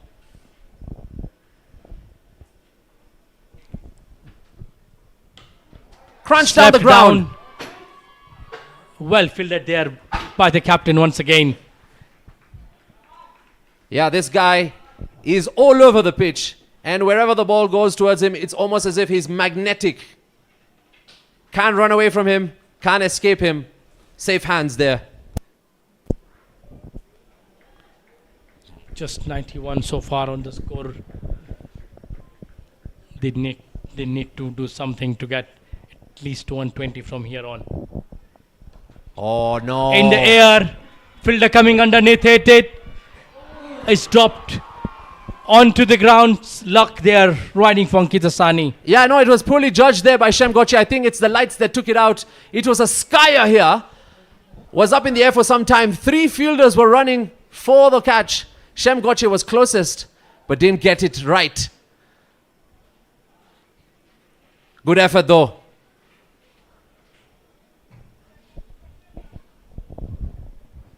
Ooh, Kush There you go. It's a Bekaria. wild swing of the bat there. Yes, the intents are there, but he was nowhere near the line of the ball. That good comeback there by Kush. Look at that. Full length outside off. It's always difficult to get away from there.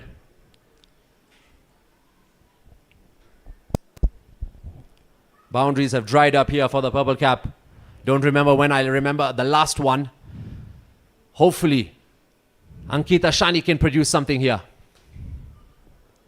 Gets good connection onto it, but finds the fielder right away. They'll still manage the single. Risky runs, but needed for the purple cap right now. It's been good tough for this side batting. They won the toss. Unfortunately, the plans haven't gone as per what they would have wanted it to go. Some change in the fielding there.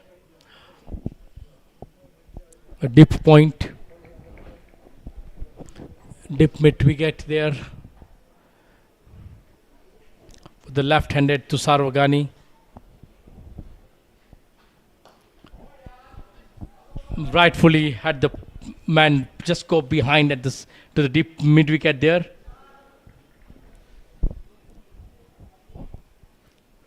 Yeah, what a match Kush Bekaria has had. He's picked up a wicket, he's restrained them and just conceded 22. He's got his final delivery to wrap up his spell here. Captain will be happy with his performance. Yeah, I mean, I think overall the HARIOM Titans bowlers have done exceptionally well, restricting the purple caps to the score that we are just seeing right now. Oh, that's crunched. It's gone the maximum way. It's gone for a sixer. What about that for a shot from Ankita Shane? Now that's a way to wrap up an over and bring the crowd to their feet, because 100 up on the scoreboard for the purple cap. And now we're seeing the heat turn up a little too late, but the fans loved it.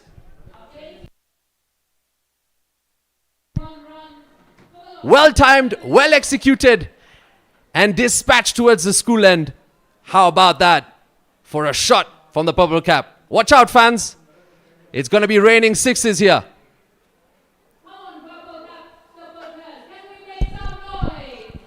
I don't know about the noise out there, but the food that's being eaten by these fans out there, the food served there at the stalls is exceptionally deliciously so good for this weather. It's amazing food. I can't wait to get my hands to that food after the 2 overs are bowled out. Samar Gajar will be bowling the penultimate over.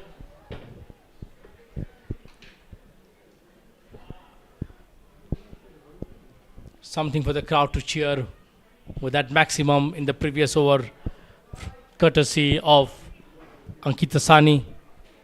Yeah, proud dad there with his child, who will one day probably play at this pitch and be inspired by that shot from Ankita Shani in the previous over. Samagaja, Superman for the final one in his spell. Crunched away, finds the fielder in the deep. Good work. They'll come back for 2. This is going to be a heated end to semi-final number 1 in innings number 1.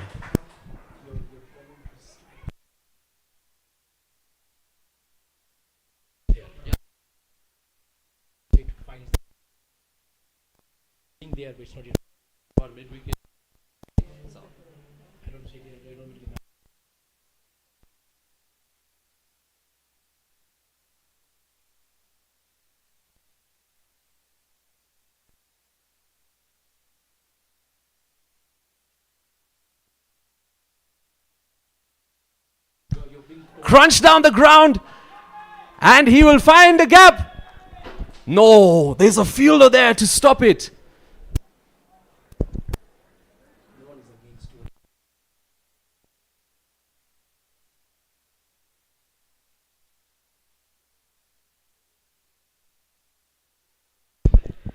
To Sarvagani and Ankita Sani trying to up the tempo. They are trying to ensure that the purple cap finish on a high note.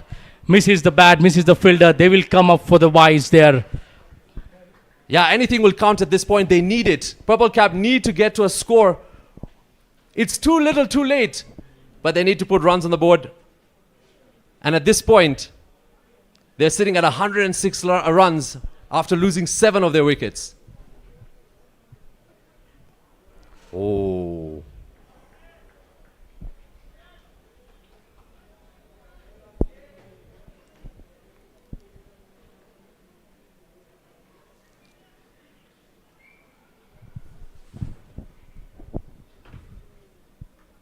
Oh, that was almost plumped into the stumps.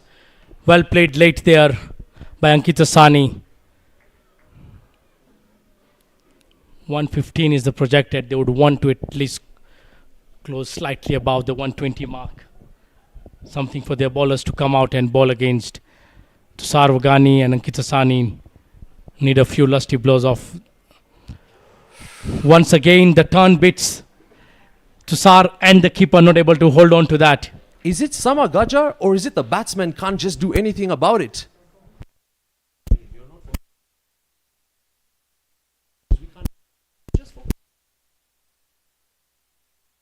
Doesn't matter.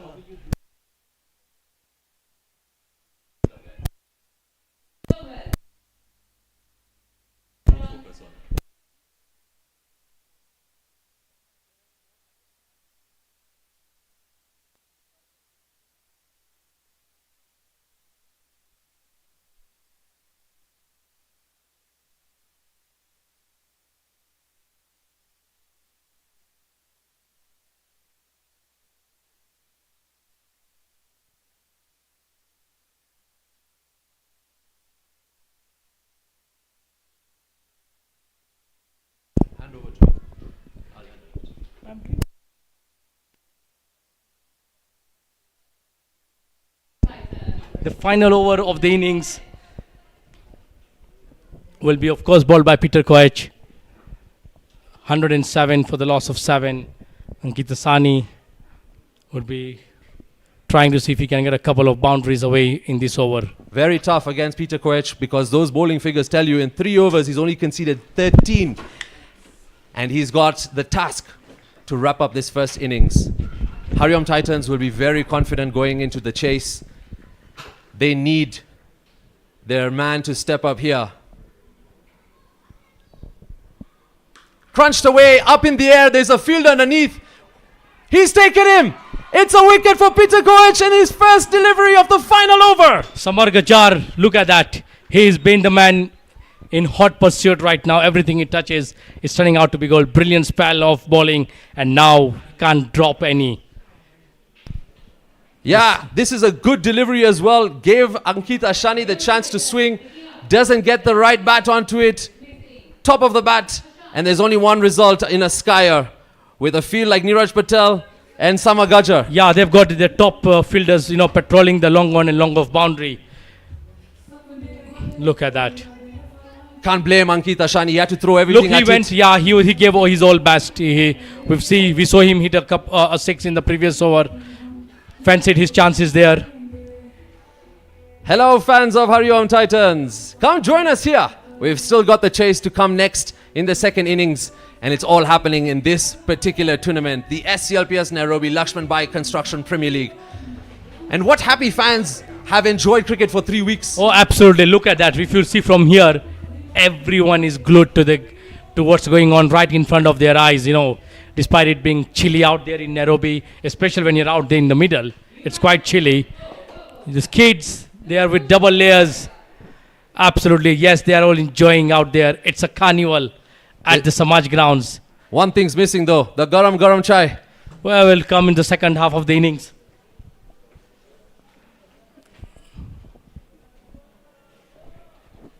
Smiles on the umpires' faces. They've had a great tournament as well. Tough decisions to make too.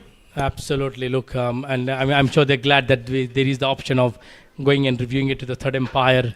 That evolvement of the technology has made life easier for everyone. Oh, Peter Koech picking up from where he left off. This is great work. Absolutely. Look, slow delivery there, Dilkush. You'd always see your lower end batsmen struggle to find the ball there. Difficult for them to read a top bowler there in Peter Koech. Yep, that's the man you'd want to see in the second half of this match with the bat. Hopefully chase the score put up here by Purple Cap. Finds bat onto it. 2 is the call. They'll just take a single. It's been tough going for the Purple Cap. Having won the toss, would have opted to put something decent on the scoreboard, close to 160, 170. But apart from the captain, no other batsman has stood firm to aid the score. And on the other hand, the Titan bowlers have been absolutely clinical with how they've gone about from the first ball, I may put it. They picked up a wicket in the first ball of the innings. Oh, it's gone through everyone. Once again at this tournament, we've seen a delivery find the fence, but goes through the batsman, through the wicketkeeper, and into the runs. Can't fault the bowler there. He did brilliant. The only thing he didn't do is take the bails off. Look at that. Oh, so close. And tough for the keeper to take that. It just bounced right in front of him. All right, Purple Cap will not be complaining at this point because it's runs away. They've crossed the 110 mark. And now we've got 2 more legal deliveries left in this innings number 1 for the semi-final number 1. Oh, maybe I was too soon to say, because we've still got 2 more legal deliveries. You can't be kidding me. That's not been called a wide. That was above the whole stadium. Come on, umpire. That sounded like it was a wide call, but that's the first bouncer indicated there from the umpire, as you can see on your screen. The final ball of the delivery of the innings coming up, 112 runs.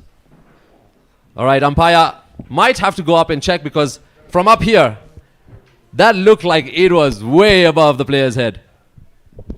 And that's what we love about this tournament. We can go upstairs and find out, give justice to the players who deserve a fair decision.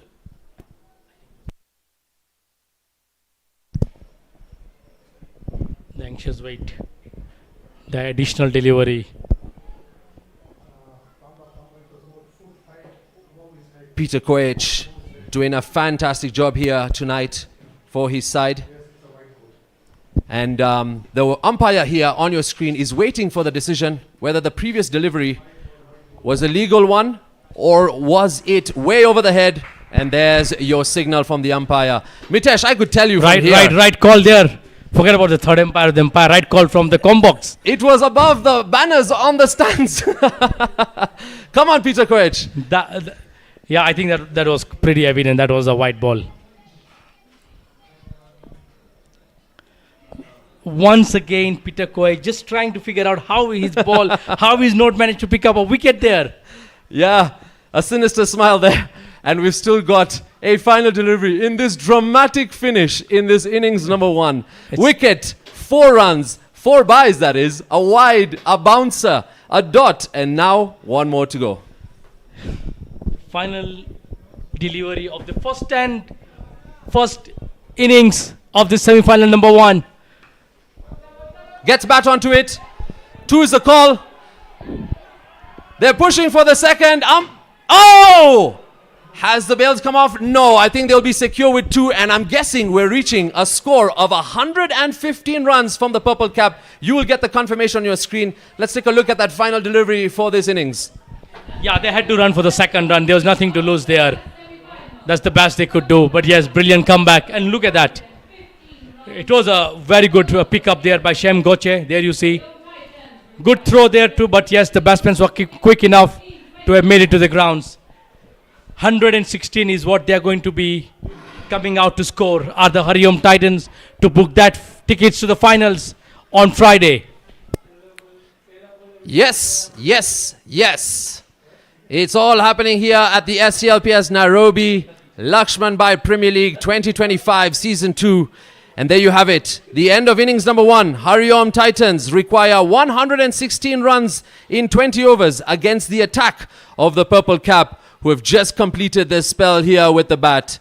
You stay tuned to your seats or join us here at the Sri Kachileva Patel Samaj International Stadium, because we've got hot cricket coming to wrap up semi-final number 1. And like Mitesh said, who will be in the finals? Is it the men in blue or the men in purple? You stay tuned. Innings number 2 coming up next.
All right, good evening, ladies and gentlemen, and welcome to the semi-final number 1 of the Sri Kachileva Patel Samaj Nairobi Lakshman Bai Construction Premier League 2025, the Season 2.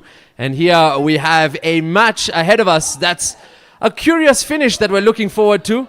116 runs required from the HARIOM Titans to beat the Purple Cap and find a spot in the finals. Joining myself, Jamil Alibai from East FM in the combox is Prasad, and he's also a very experienced cricketer to join us in this combox as well. What have you taken from this tournament so far, Prasad? No, this tournament has been very exciting in terms of how the games are spanning out. From a humble opening, we saw games high scoring as big as 260 plus runs. Then you've actually had low scoring games as well. Then eventually games which also supported the bowling unit, because at one point it was mostly supporting the batting side. Then we saw some low scoring games as well. Now in this game especially, Jamil, I feel for a semi-final you would have wanted a little more runs on the board, especially with the HARIOM Titans having a very deep and long batting lineup.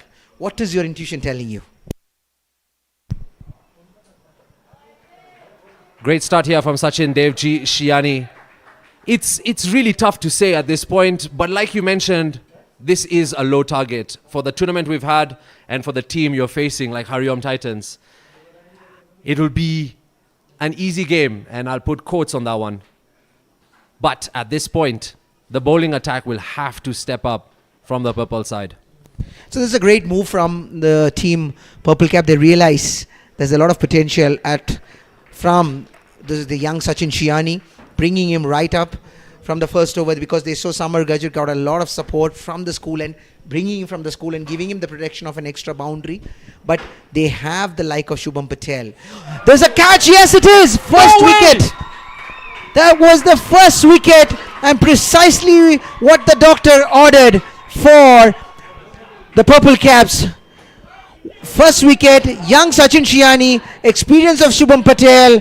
It's all happening, isn't it, Jamil? Oh, first over, first wicket, not what the HARIOM Titans wanted. And they've dismissed their first batsman. This match is just getting started. And there's the celebration from the Purple Caps. Ezaz Kotaria had a huge smile on his face as captain. And that's just come off the edge. A fumble and a catch there. Safe hands for sure. And the HARIOM Titans have lost their first one. The celebration is evident. And it's all happening in this semi-final innings number 2. The chase is on. And the trouble in the dugout for the HARIOM Titans is on too. Celebration all round for the Purple Caps. They have picked up their first wicket here. And with the dismissal of the batsman, here comes the new one. Hiren Kerai. I cannot believe we were not going to see much more of Shubham. And he's been dismissed in the first over. Great start here from the Purple Caps. This is exactly what they wanted, and maybe the observation from my co-commentator Prasad of using the school end to your benefit has kind of worked out. Absolutely, and also a great mind at a very young, I would say very young shoulder, but a great head. Sachin Shiani, he does the damage in the first over, and he gets the left-handed batsman, because for a left-arm bowler, especially a left-arm spinner, a left-handed batsman being there is always a challenge. So getting the wicket of Shubham Patel so early would be a great breakthrough. Oh, there's another scream, another shout. Umpire has nothing to do with it, but the Purple Caps will hold back today. They are pumped. You can see that. They're going to be appealing for everything. Good first over here from Shiani. He's just limited the HARIOM Titans to just 2 and picked up the first wicket as well. We need 115 runs here for the HARIOM Titans. Still too early to say. Hiren Kerai out here alongside Nandu, Narendra Patel. And it's crazy, Prasad. They had a match last night against the Nairobi Capitals. The fans were here to see Nairobi Capitals find a chance, a slim chance to get into the playoffs. Purple Caps fans were here also supporting the HARIOM Titans, hoping they would knock out the Nairobi Capitals. And now look how the tables have turned. It's the Purple Caps versus the HARIOM Titans, and they are despising them at this point. Absolutely. I mean, this is This is a strange conundrum that we're seeing here for the fans of Purple Cap. But at this point in time, they'll be very happy and glad that they've actually seen the return of Shubham Patel, who can be a very dangerous customer, especially if he stays down, because he's had great outings in the center. He's actually won at least one couple of games single-handedly for HARIOM Titans.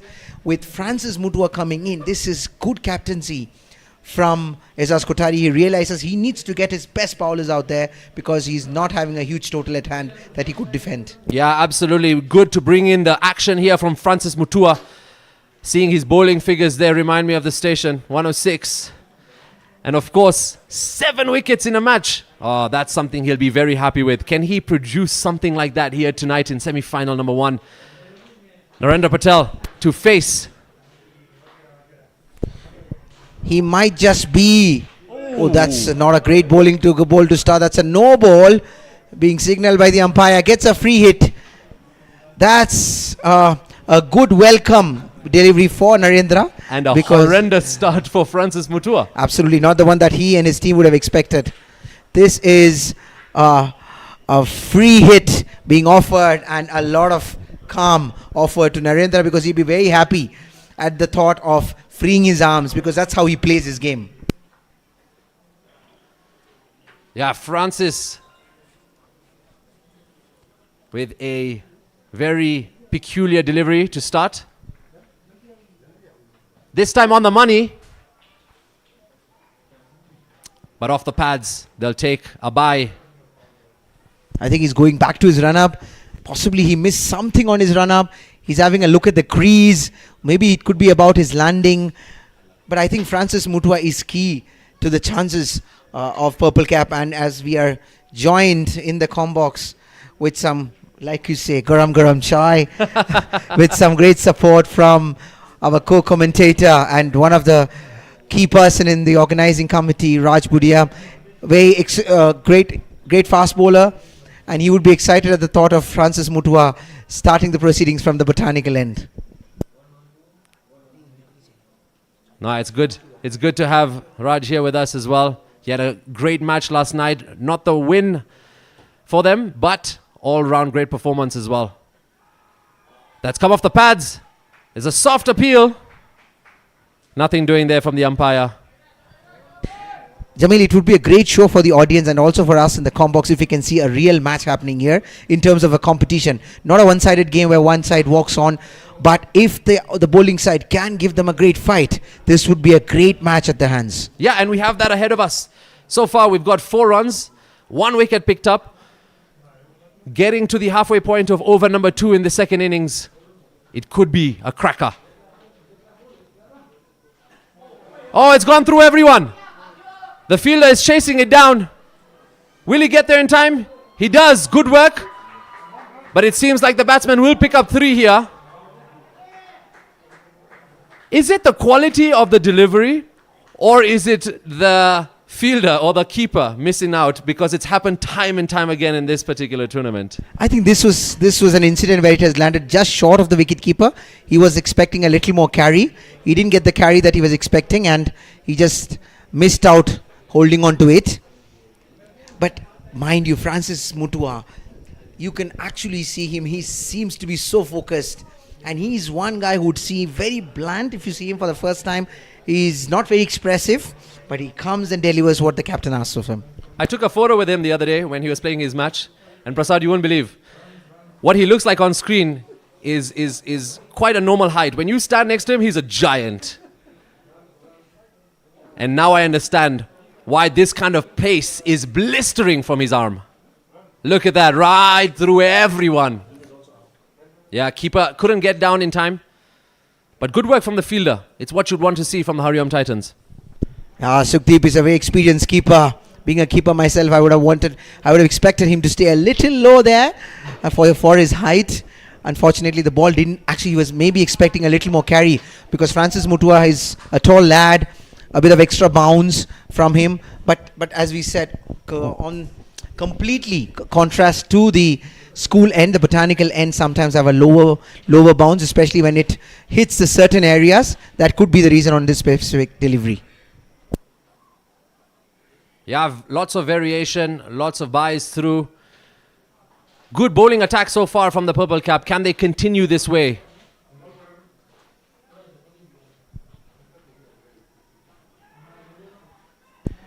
This is not what the doctor had ordered for Team Purple Cap. They had a brilliant first over from the young lad, Sachin Shiani, and he would have expected his senior partner, Francis Mutua, to deliver even much better over, because this is what you call bowling in tandem, bowling in partnerships. You've always seen even international teams, for example, if you take it, I always take the example of India, where you have the great Jasprit Bumrah and then you have the other bowlers.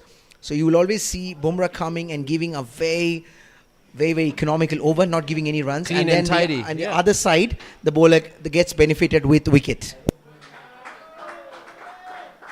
No, for sure, that's a great observation. And at this point, Francis Mutua needs to continue like that in the previous delivery. He's conceded 7 already. Still 3 more to come in this over if they're going to be legal, that too. But for the likes of someone like Francis Mutua, all he needs is one good ball in this over. And everything that he has done so far would go down into the cleaners, because he would have caught the wicket of Hiren Kerai. Danger man there, very experienced batsman, and if he stays there, he can actually, we'll see a lot of blistering shots from his bat. Off the mark there, Hiren Kerai runs away for the HARIOM Titans. Double figures. Francis Mutua still has more to come in this particular over. Expensive. I think he's just going back to his run-up, having a look at his run-up. Looks like there's something troubling him. He made an observation also to the umpire Pamba. Could be his landing or could be his run-up or something there. He's not very happy with his run-up.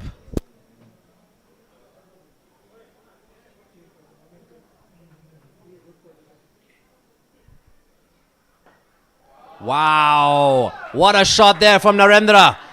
And that's all you'd expect from his blade. He's found the gap, found the fence, and it's 4 runs for the HARIOM Titans. Bit of room offered. Hit it on the rise. This is how Narendra plays. He loves that. Nandu loves going down, leaning onto the delivery. When he loves it, at least when he gets it on the rise, he loves to hit it through the line. And that's exactly what he did. Yeah, fans out here for the HARIOM Titans cheering on their first boundary off the bat. And they'll be happy with that now. Narendra Patel will be getting into the mood if Francis doesn't give him more room in this final delivery. Ooh, inside edge, finds the fielder, takes the run. And just a single to wrap up over number 2. HARIOM Titans sitting on 16 runs for the loss of 1. They're sitting on a current run rate of about 8.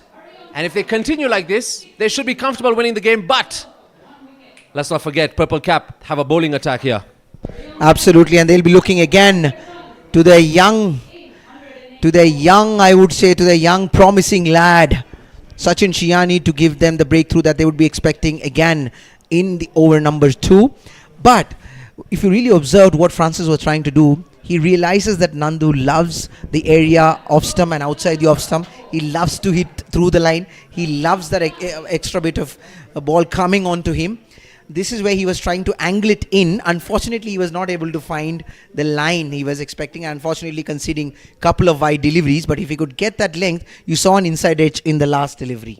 Absolutely. That was what he was trying the whole time, but didn't work out. Now, we have Shiani back into the action. He's been slapped away by Narendra Patel. Picked up from where he left off in the previous over and finds the fence yet again for HARIOM Titans. This is good cricket from Narendra. He sees that extra bounce there. As I told you, he likes to play it late. A bit of extra bounce. He'll fancy those. And he hits it behind the point fielder. And the moment it left his bat, it had 4 runs written all over it. Oh, he's bowled him! Are you kidding me? You called it! Sachin Shiani has come back with yet another blow for the Purple Caps. This lad is amazing. That young boy is definitely one of the promising youngster that you should be looking forward to. Sachin Shiani, what a brilliant head on such a young shoulder. Look at it. He knew he's going to go for it. He never shies away from flighting it up. Irrespective of who is the batsman, he never shies away from flighting it up. He flights it up, misses completely, and look at the confidence in that walk. Wow! What a wicket and what a way to clean up Narendra Patel for the HARIOM Titans. And now the Purple Caps will be celebrating because they've picked up their second one in a tough match for them here. It was also the arm ball with a little bit of extra flight coming in towards him. Narendra baffled there. He was hoping it to play through the line. But after pitching, the ball comes in, which is the arm ball which normally the left arm spinners use. And this is a good ploy again from HARIOM Titans. They're sending a left-hand batsman, the Superman, Samar Gajjar. Yeah, like you said, Prasad, this man is definitely considered a Superman at this tournament, at the HARIOM camp, and for everyone here at SCLPS.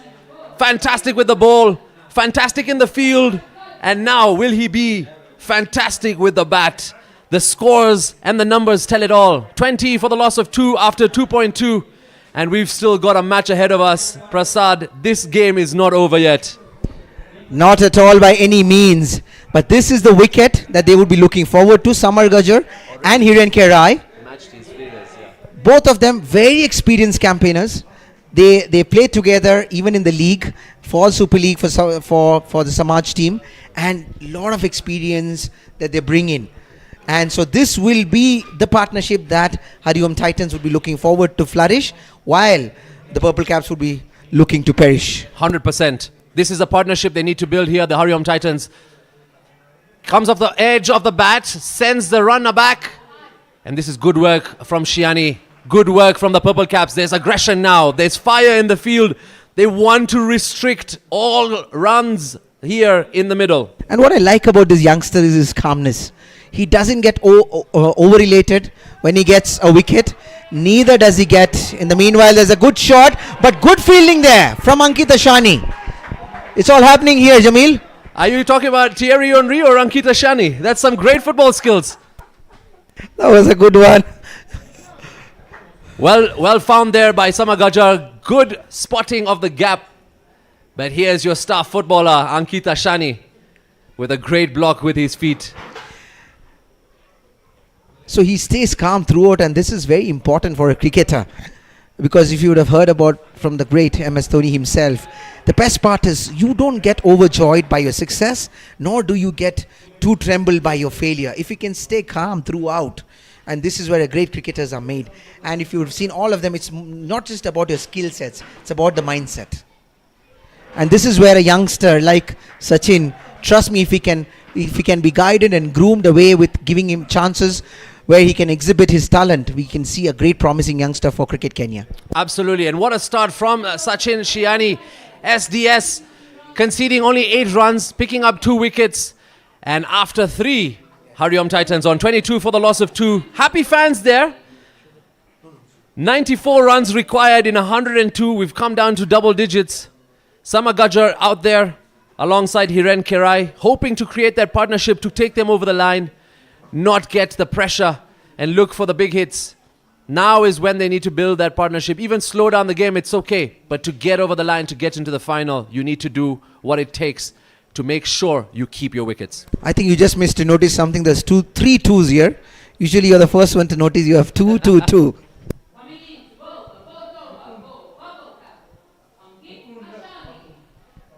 Sachin Devji Shiani, SDS, has already matched his best bowling figures so far in this semi-final number 1. And great, another great youngster that you're watching. Oh! Is that gone through everyone? You betcha, it's found the fence here for the HARIOM Titans. And we need to find out if it's come off the bat. Absolutely, this is a big edge there. And I would feel that as a captain, you would also be encouraged to get your second slip in there, because the ball is moving. Ankit Ishani, he's got a unique action. He can be deceptive. So at this point in time, you need to attack. Get your second slip in. Yeah, Get there absolutely. one more slip. That's a missed opportunity. If there was a second slip there, you would be sending Hiren Rai packing. And like you mentioned, if you get him early, you'd restrict runs here. But for now, he's safe and running. Again, the same area there, but this time a bit more wide-ish. There's a third man there who will collect it, but the batsman gets a single. This is good bowling from two youngsters on either ends. Another promising youngster, Ankit Ashani. We've seen him. I've seen him for last 3-4 years. He's been getting groomed every year under great leadership from the Samaj team, and he's been really a promising youngster, promising fast bowler who's improved his speed, who's improved his line and length, and most importantly, he also comes with a unique action. So it becomes a little difficult for a batsman to read him, if you're playing him for the first time. No, a special player here for the Purple Caps tonight.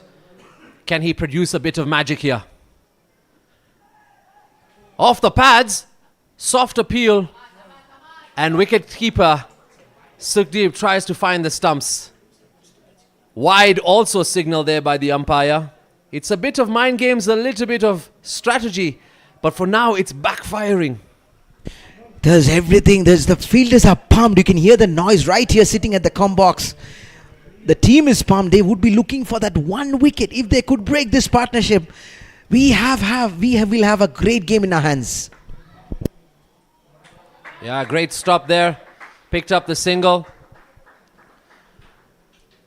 We're now looking at a standoff finish here in semi-final number 1. 87 from 99.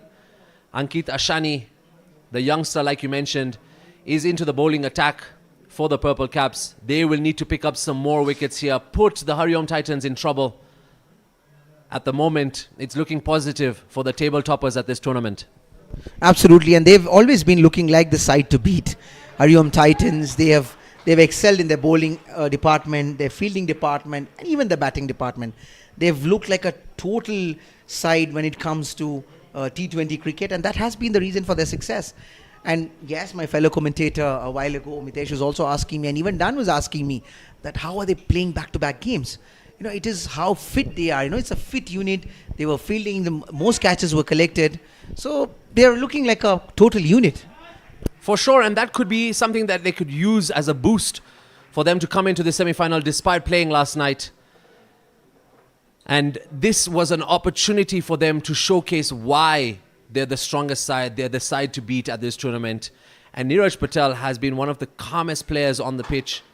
And so far, it's worked well for him. And like you mentioned, the balance is very important. When you're at your low and when you're at your high, how do you maintain your team to keep their head in the game? And that's where the maturity comes. And these are two mature batsmen there. And the more they stay, the more it would be difficult for Team Purple Caps to get into this game, because the key for them would be if they can get Hiren and Samar early, then they will put a lot of pressure on that batting line, because these are the two stalwarts who've been taking the batting through in those crunch situations, and they've already lost Shubham Patel, who is another big stalwart in their success. So if they could get one of these wickets, or even a couple of them, they would still fancy their chances. Yeah, and it's not too hard to pick those wickets if Purple Cap keep their line and length, keep their bowling attack on point. We're going to see a new bowler come into the attack as well. And it's a familiar face, a star face here at the SCLPS grounds. The captain, the man himself, the Simba of the Purple Caps, Azaz Kotaria. Great figures there. Will these figures be the inspiration for his spell here tonight? In fact, the whole team would be looking up to him to give them the much needed impetus, and even to look at those faces, those tense faces, Purple Cap supporters. Now again, Edged. Finds a fielder in the deep. They'll just take a single. Would you say that's another missed opportunity by keeping a slip? it was little wideish. Maybe a gully would have helped, but as I said, Azaz is a bowler who've actually changed the tables for Team Purple Cap many a times. One of the best games that I had seen in the whole tournament, where he changed the whole game, was getting 2 or 3 wickets in 1 over or consecutive overs against the H.H. Swami Bappa in the early league games, where they were almost cruising, and here comes Azaz and turns the entire table. Hit down the ground, finds the fielder. Yeah, definitely. Azaz is the threat that the HARIOM Titans need to watch out for, because with the blade, he got his half century, got the runs on the board for his side as well. And right now, he's got the task to pick up threes, maybe twos, because he does that in every game. If you look at his column for how many threes he's taken in a game, it's spectacular. Precisely. So he's teaming in for his third delivery. Getting a bit of a shape away from Hiren Kerai, and Hiren would be watchful. He knows that this is a bowler that he wouldn't want to target. One miscalculation can cost him his wicket, because Azaz is a very seasoned campaigner. He knows exactly what he's doing, and he wouldn't want to, as Hiren, who's also an experienced campaigner, he wouldn't want to fall prey to the trap that he's being set. Interesting battle here on your screen. Hiren Kerai versus Captain Azaz. Oh, it's come off the pads. There's a huge shout. The crowd is even shouting. They want the finger to go up. Nothing doing, says the umpire. Fielder asking for a review, but unfortunately there wouldn't be a review. The crowd shouting here, everybody getting into action. This is all happening at the stadium. I don't think we have a review for an LBW here, but it's just dramatic. It's truly dramatic, because everybody knows how crucial this wicket is. Yeah, safe for now, Hiren Kerai, because it wasn't just an appeal from the team of the Purple Cap. It was the entire stadium here at SCLPS. They want to see a match too. Prasad, your thoughts on that one? Could be a 50-50 here. Not easy, but we go on with the game. Could be a bit of a hit, or it might just be missing the leg. It's very difficult for us to say from here. I think I get a bit of a nod from the third umpire here as well. Could be a slightly missing leg, especially with the trajectory as it's going towards, and sometimes even in replay it could be an umpire's call at the end of the day. Well played, Prasad, well played. For now, Azaz Kotaria, 4 dots back to back. How does he wrap up this one? Ooh. That's smart cricket from Hiren. He realizes there's no scoreboard pressure for them at this point in time, and what is important for them is to just hold on. With the new ball still doing a bit, he would be wanting the ball to be a little more older, so that the swing reduces, and then they would want to capitalize there. 5 gone so far. Fans are happy so far as well. All here. Young, Totos, Dadis also joining them too. The Nashta Dablas are also there. So no short supply of snacks, no short supply of food to keep you warm here. And there's fans here to watch scintillating cricket under the lights here in Nairobi West. It's the Sri Kachileva Patel Samaj Nairobi Lakshman Bai Construction Premier League 2025 Season 2. Don't forget, Prasad, we've got a semi-final number 2 tomorrow. Mahadev Strikers taking on the Palora Dragons. Absolutely, that will be a cracker of a game as well. And as you rightly said, Jameel, we've had just when we went for the toss, there was a great gesture from the Sri Kachileva Patel Samaj Youth League and the committee, where they had called all the ladies for the toss. They were the one who officiated the toss. They're the ones who've been providing the food for the entire officials, match officials, the volunteers, day in and day out for so many days. And it is a great gesture from the committee to be able to recognize their efforts, calling them for officiating the toss. 100%, and it's a full-on team effort here at SCLPS. Like you mentioned, from the ladies to the groundsmen to everyone involved in making sure this tournament is a huge success and it's living up to it. Push down, will pick up a single. Good running from the HARIOM Titans, good field from the Purple Cap. So far, it's been a very tight game. Purple Cap has kept it tight, not allowing Samar and Hiren to play their shots, because they normally like to play their shots. You can't keep them quiet for long, but it would be interesting at what stage a drama is going to unfold here. Oh, don't tempt me, Prasad. It could come now.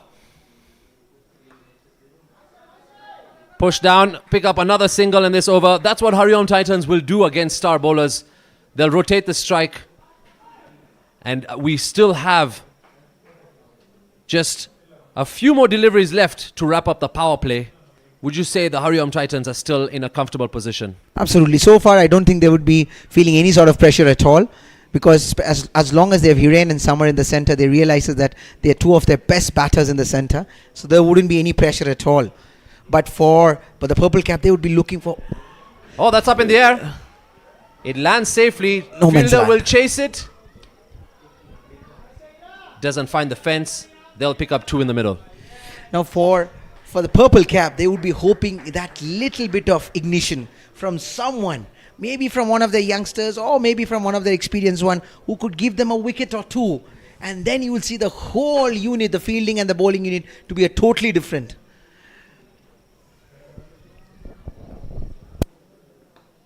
Oh, Ankit Ashani getting closer and closer, and he could be that person to change the game here for the Purple Caps. So far, he's only conceded 12, still to pick up a wicket here. He's done great out there in the field, and we've got one more to lift the field restrictions.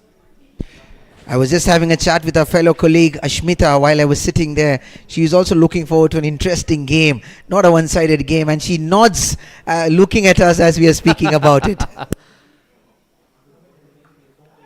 Oh, that's up in the air for some time, but lands safely. Ankit Ashani ends the over with a dot, and that brings HARIOM Titans to 35 runs for the loss of 2 after 6. That also wraps up our power play. Hiren Kirai on 9, Samar Gajjar on 6. 81 required of 84.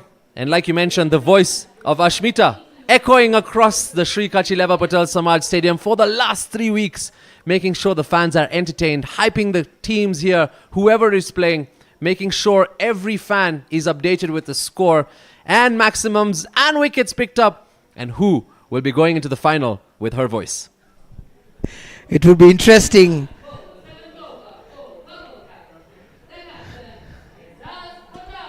Like you said, she has become the voice of Sri Kachileva Patel Samaj.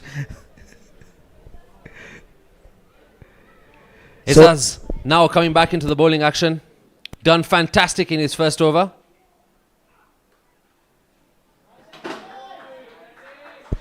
I think this is also good captaincy from Izaz Kothari. He realizes he don't want to keep the best for the last because there's no opportunity. He needs to get those wickets at the top. He needs to get those main players. There's a bit of words exchange between Izaz and Samar Gajjar. A bit of a nice banter there. I don't think it's a banter. It was some jovial words exchange between the both of them. They both were smiling, but we really need to see a little more intensity in this game, which I feel is being pumped in by both the teams at this point in time. Yeah, they need to find something here. The Purple Caps, HARIOM Titans, need to find the boundary against the captain of the Purples. Can it all happen here? Push down the ground. Fielder gets to it. Just a single picked up. We just got a handshake here from 2 wicket takers from the HARIOM Titans. Can Izaz Kotaria follow suit like Peter Koech did for the HARIOM Titans? Absolutely. This is what they would be expecting, and this is what I was also expecting a bit from Francis Mutu when he came in the early overs, because Peter Koech, they brought him this game. He was rested from the previous game yesterday, and he brought in and he did the damage that it was expected out of him, because a lot of experience. He loves the deck, these kind of decks where there's an extra bounce, there's a bit of an extra pace, and he was using it to his full potential.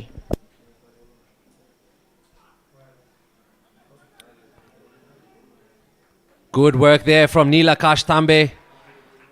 Izaz Kotaria making sure that the field is tight. And yeah, absolutely, in the previous innings, we got to see some good bowling action from HARIOM Titans. Spot on from the captain in terms of restricting a score to 115 in a semi-final. Kudos to the entire team. And Peter Koech had to pair up with the hands of Samar Gajjar to get his wicket after the catch in the deep towards the end. And along with Samar as well, you also see great fielding from Neeraj, the captain himself. He took at least a couple of catches, if not more. For sure. If you have those 2 in the deep, I don't think you'd want to be finding the fence on that side. Comes off the pads this time. Huge appeal.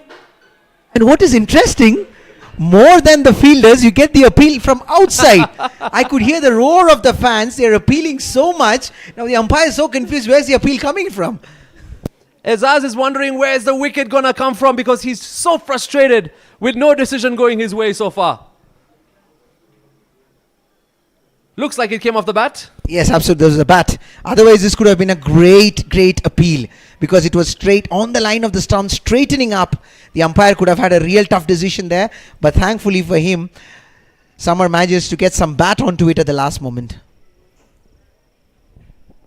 Yeah, this is a tough battle for us to watch from here, because we have no idea what's coming next. Neither do you. So hold on to your seats. Subscribe, like, watch on Pavitra Live. Not in HD, but in 4K. Semi-final number 1. It's all happening here at the Sri Kachilava Patel Samaj International Stadium. There's a great drama unfolding here. Great game happening here. Wow. Wow, what a bounce that is. That one beat even the previous one from Francis Mutua. But I think he was lucky enough. This was an extra bounce. As I told you, this is... I was just having a word with Sukhdeep, the wicket keeper.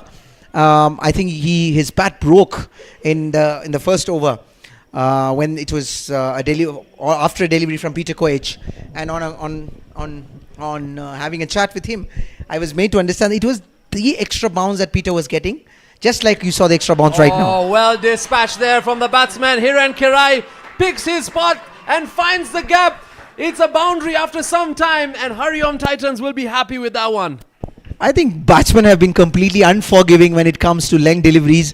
Most of the batsmen, the likes of Samar Gajjar, the likes of Hiren Kerai, Chirag Sisodia, Ezaz Kotaria, Mohit Java, you see all of them. They have been relentless in their pursuit of punishing the short balls. Ezaz Kotaria punished in this over as a result of that delivery. How does he finish here? Same shot, but this time off the grass, skipping away. Fielder will get to it. It's just a single. They are looking for that one wicket here, which is not given to them. They will have to work hard, because these are two experienced campaigners. They know they are just some runs away, few runs away from making their spot into the final of this season 2. So, do you have a choice, or do you have an opinion on who is going to make it to the final in this particular match? By the books and by the heart, you can tell me both. I can tell you it would be a little difficult for me, because I've suffered a lot of heartbreaks in this game where my team have actually missed out on a great final by 1 run from a position where we had lost only 3 wickets. So I've seen so many heartbreaks in this game, so it's very difficult to actually say at this point in time. Although I would say, if you were to just go by analysis and the way the game is shaping, it's still 70-75% in the favor of HARIOM Titans at this point in time. Well, can they get over the line? Can they get one hand on the finals as we charge down the semi-final number 2 here? We've just got about 13 overs left to find out if HARIOM Titans can conquer the Purple Caps and win back-to-back matches here. Great. Yep. There's an off-spinner coming in, Jignesh Irani. He realizes there's a left-handed batsman in, which is the reason that Ezaz actually stopped his left-arm spinner, Sachin Shiani, after the 2 overs. Now he's bringing the off-spinner. Now it's good for him. Jignesh is getting the left-handed Samar Gajjar. If they can get the wicket of Samar Gajjar, you'll see Sachin Shiani coming back to the attack immediately. I have a feeling. Yeah, Jignesh Hirani has started off well here. I think there's a little bit of change in bowling to put the batsman in an uncomfortable position. They've already got accustomed to some of the players, like you mentioned. Shiani will be there. Ezaz Kotaria has 2 overs under his name. We're yet to see Neil Akash Tambe come into action as well. So there's a lot of speculation of how Purple Cap is going to strategize their bowling into this chase. But for now, Jignesh has the responsibility, yet another young player to come into the attack. Yep, so they would be looking for someone to give them that much needed motivation to put his hand up and get them the dismissal that they need. They need that 1 wicket here to break this partnership, which is looking to threaten of chasing this total very comfortably. If you're someone like Sahil Shiani, who's going to give you that lofted ball for you to get tempted to come down the ground, is that the kind of risk you'd want to see from the Purple Caps, even the wides, just so that they can get the nick and then you can catch them behind? Or is it too risky at this point? No, they will have to take the risk, because this is a game, you understand, T20 is about 1 batsman getting a 50, especially chasing a total like 120, and the game is over. So what you need is those wickets. So you need to take those risks, because as a captain you don't have a choice, unfortunately. Yeah, it's all happening here, and we need to find out how this one goes down, because Purple Caps are now looking to slow down in terms of picking up the wickets. They've got 2 important ones. We've reached now almost the 8th over mark. HARIOM Titans are comfortable at this point.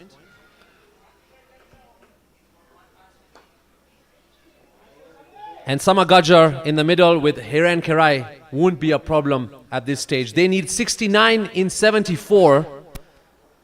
It's an easy calculation for the HARIOM Titans. At this point in time, especially with these two batting, yes, I would have to agree with you 100%. But they're looking for that one motivation, purple cap.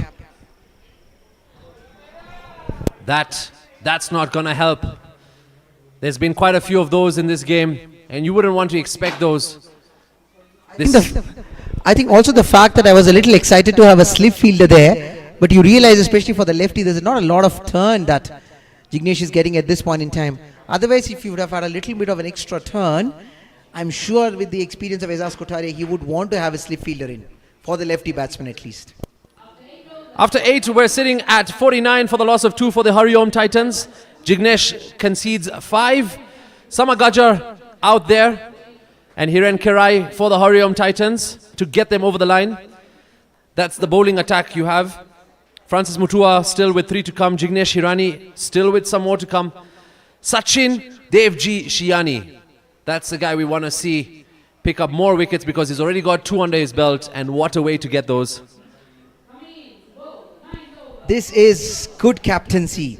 I was just thinking in my mind at what point, or we were even speaking, at what point is he going to bring Nilakash Tambe? And here you go, he's coming in the next over.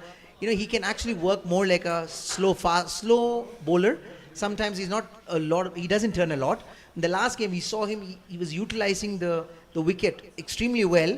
He was releasing the ball on the seam, getting a little bit of extra movement that is coming in and some were even going out. So it was completely deceiving the batsman. Well, we've got to see if he can continue that way, deceive his batsmen here tonight, pick up a wicket and get those fans excited because Nilakash Tambe coming in here for the purple cap in the attack. See, I think this is released on the seam. The first delivery, he comes with that action and releases on the seam. So you just see that going away from the lefty batsman. Of course, it's a natural off-spinner's delivery as well. This was a normal stock delivery that he bowled. Yeah, pushes it down towards the long off.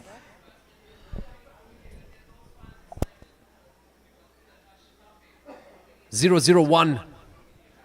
The smallest man for the purple caps with the biggest dhamakas at this tournament. And I think he's also the greatest supporter of purple caps. He's even painted his head in purple color. Yeah, maybe he's actually got his hair colored. Yeah, the color probably faded off a little bit after quite a few man of the match awards. But yes, a full fan and a full patriot of this team with a cool hairstyle. We might see a few kids later on running around SCLPS on Friday with the same hairstyle if they get to the final. The purple cap management wouldn't have asked for more. They couldn't have asked for more. What a great guy. But jokes apart, yeah, apparently great cricketer, great person on and off the field, great character in the field as well and off the field as well. All right, HARIOM Titans at the 50 mark, lost 2 wickets. We've still got some cricket left. 66 from 70 is the equation. What can Tambe do here for purple caps? What can Hiren Kerai find? Slap down the ground. You look at his release right now. This was more not like an off-spinner's release. It was more like a medium pacer's release. And I think he also sometimes uses his carom ball to his advantage. So he's a very thinking cricketer, very thinking bowler. This is why exactly now you see the slip coming in. Yeah, so a complete change of field as a result of Samagajar coming into strike.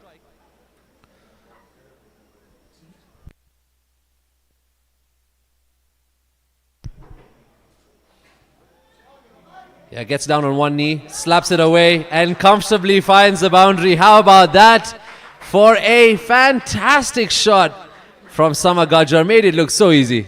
I think he realized that the ball was coming down, it was pitching down leg, and he immediately realizes to go that he had an opportunity to sweep it because there's no chance of getting LBW there, and he just guides it because he realizes there was no fielder there. Mid wicket was slightly more wider there, so he gets it past the boundary rope, and that's 4 runs for him. Tambe not landing the way he would have expected to land. Much better there. He changes his side and wants to come round the stumps now. I would do the same. I think with the school end and the extra bounce and the advantage, maybe you could use it. Cut away. Bounces just before the fielder. Everyone had their mouths in, their hearts in their mouths. This game is... Don't go anywhere, ladies and gentlemen. At the end of 9 overs, the score is 55 for 2. It is not easy to score there. Words being exchanged between the keeper Sukhdeep and Nilakash Sambe. They see there's a bit of a support he's getting. And this is a very sensitive phase of the game. And if they can get the next 5 overs, maybe a couple of wickets, then we have a very, very interesting last 5 overs. No, Jamil. for sure. We've got a great match ahead of us. We're getting towards the halfway point of the second innings. The fans are out here eager to find out how this one will go. You can see some purple cap tops. You can see some HARIOM Titan jerseys as well. Jignesh Hirani coming back into the attack. Pushed away, picks up the single. Samagaja back on strike. He picked up 3 wickets in the first innings. What a performance from him. Also some catches in the deep as well. So he's been a vital player here for the HARIOM Titans and throughout the tournament.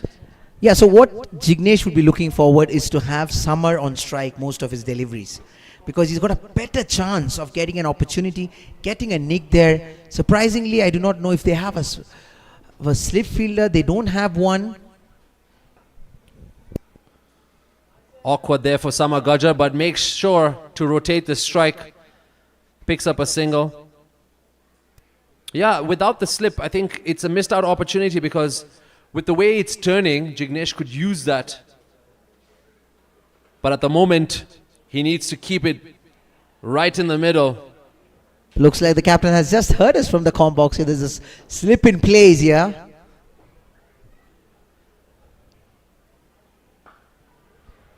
This time doesn't wait for the bounce, gets it on the full toss. Again rotates the strike. I think what Jignesh was trying to do is bowl outside the off stump, invite the batsman to drive it, hoping that he gets an edge off it. That's why he got the slip in place. But I'll be more excited to see that slip in place for the lefty batsman. Yeah, the invite is there from the bowler, but the batsmen are not interested at this point. They are calm and composed. Just like that, Samagajar pushes it down the ground and will pick up a single.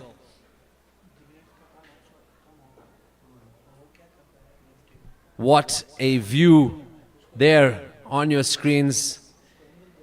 It's a Wednesday night here in Nairobi with semi-final number 1 of the SCLPS Nairobi Lakshman Bai Construction Premier League. Down the ground once more. And this is smart batting here from the HARIOM Titans. I think he's bowling a little more fuller. What his captain would be expecting him to come a little behind, maybe a 3/4 length, or a little ahead, maybe a bit of a volley there where he can get a little bit of movement, where you need to get the batsman to drive, because you're bowling too full for him to be easy to take those singles, milk those singles. That's not going to help him.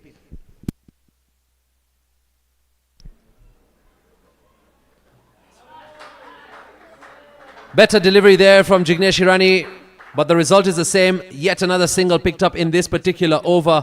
After the halfway point of innings number 2, the HARIOM Titans are sitting on 61 for the loss of 2. Jignesh Hirani concedes 11, 55 required in 60. And it's semi-final number 1 ahead of us to find out who goes into the finals on a Friday night here. Coming in from the comm box, Prasad, myself, Jamil, and Mitesh, who will be joining you in the second half of the innings as well. So stay tuned and stay put to your seats. The HARIOM Titans right now are chasing, and they require 60 to win this match.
So welcome back, Mitesh. We are here for the last 10 overs of a very happening semi-final, which has looked like it is going each ends. But so far, it has been the HARIOM Titans who've prevailed well. But it would be interesting to see how the last 10 overs is going to phase out. Yeah, I think both Samar and Hiren, technically gifted batsmen, experienced players for the Titans. They've studied the shape. They might have not hit the fancy shots, but it's not required at all, considering their run rate is just touching 6 runs. So they played very sensible cricket here. It was needed. There comes in an experienced bowler, Francis Mutua. Just not been his night tonight. Started with a couple of wide delivers in the first over. Off the line right now. Unfortunately for him and for his team, he looked like a pale shadow of himself in terms of bowling. But because the Francis Mutua, we know, it can be deadly or dangerous, especially in this kind of a wicket. And especially from the end that he's bowling, where he might get the extra bounce. He's a very experienced campaigner, does not give away anything easily. So for him, it becomes a little difficult. But his team would be expecting that he finds his rhythm very soon in the context of this game. Yeah, look, I don't think Purple Cap is going to restrict the scorings. The best hope that they have is to pick up wickets. And it's got to be targeting at least in the next 1 or 2 hours, just to make this game more interesting. These two batsmen are well set, and like you've said, they have been scoring fluently without taking any risk.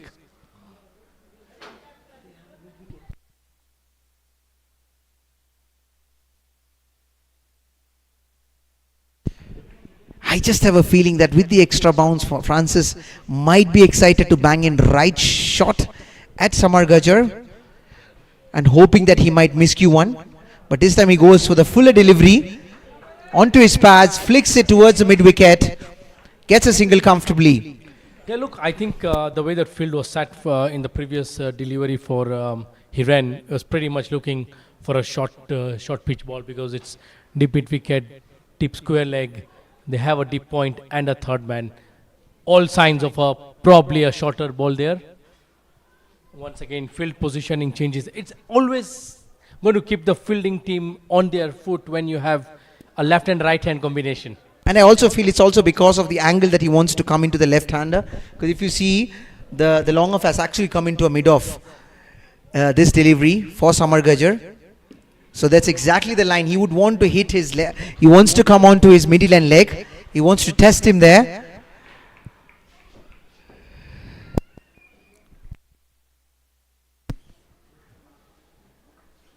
So this is what exactly he wants to do, and this is probably the reason that he missed out on the first delivery to be a wide, because that was the angle that he was targeting specifically. Banter touch is there between two good friends.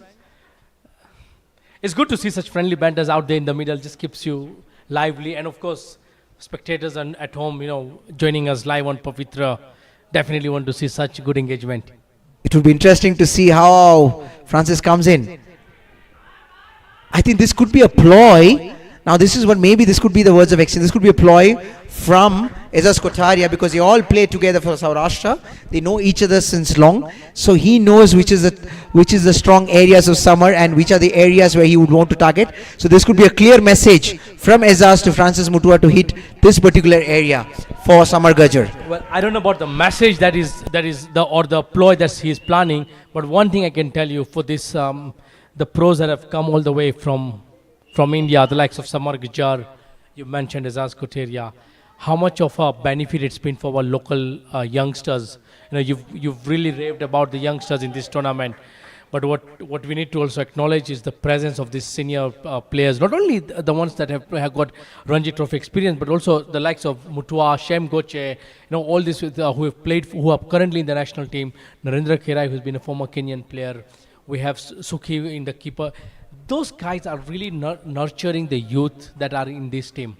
Yeah, that's a great experience, like you rightly mentioned, Mitesh, for those kids to be playing with the likes of senior professionals who are coming, who've played different leagues in different parts of the world. So you get to learn a lot from them. You become a better player moving forward.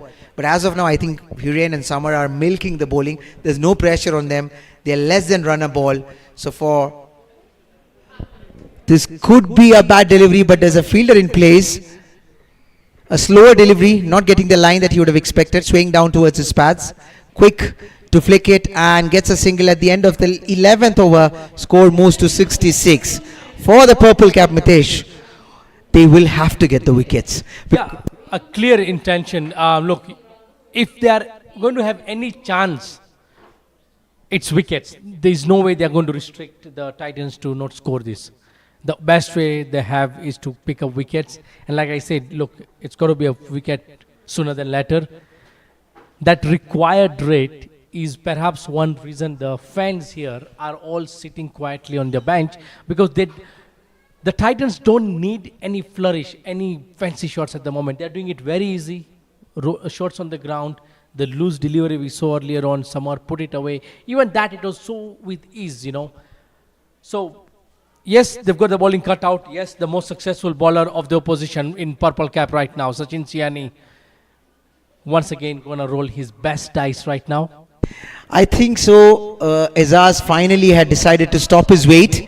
He cut Sachin Shiani despite him getting wickets, just to ensure that Samar Gajar does not play through his 2 overs, because he's a left-handed batsman. Now he brings him again, tosses it up. The first delivery, a bit of a misfield there from Jignesh Irani. Francis Budua comes and picks it up, but still gets a single. They would have wanted to keep the right-handed Hiren Kerai on strike for long, especially when Sachin is bowling. But if he can produce something special here, just like what he did with Shubham Patel. Remember, he was bowling to Shubham Patel, who was a left-handed batsman. He got the ball away from him.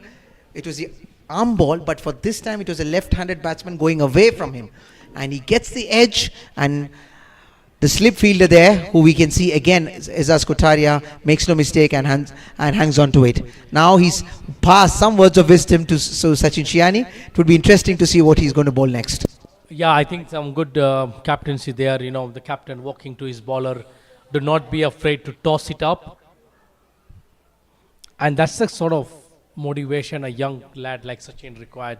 I know since the start of the tournament, you've really fancied talking great things about Sachin Siani, and he's delivered today at the big stage, picking up those 2 early wickets, giving that glimmer of hopes to the team. But then since then, you know, I'm pretty impressed with the captain of the Titans, Hiren. You know, he's got a very cool head above his shoulders, got his decision spot on earlier on in the field. And now, look at that, they're playing pretty much single games. They don't really require any risky shots, if I may put it that way. And interestingly, they've actually changed the end from where Sachin is coming. Maybe they could have fancied Sachin coming in still from the school end, from where he'd already got a couple of wickets in the beginning, in the first spell. This time he brings in from a different end. Hits it straight down the ground. Good shot from Samar Gajar. Ankit Ashani collects it.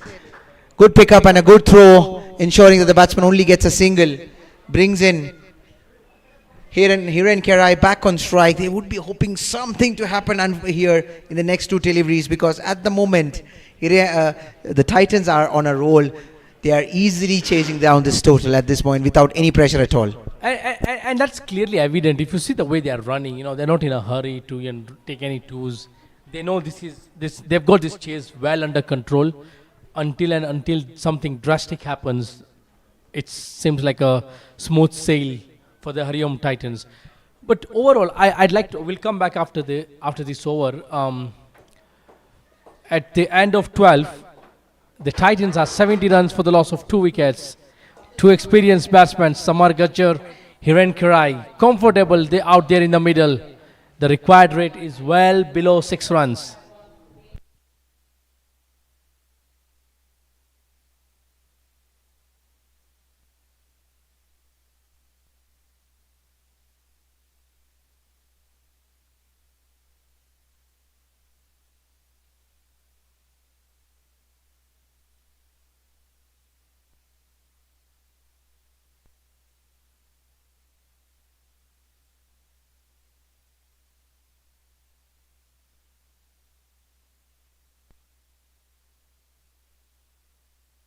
The captain Azaz, taking the ball in his hand, will be wanting to pick up a wicket. He has been very brilliant with the ball this tournament, has led the team brilliantly. The team needs some magic, and it has got to come from the captain, Azaz. Where do they find this wicket from? They need a wicket desperately. Something's gonna give for the purple cap. They need some luck. They need something going their way in the field. Once again, field changes for the left-handed Samar Gajar.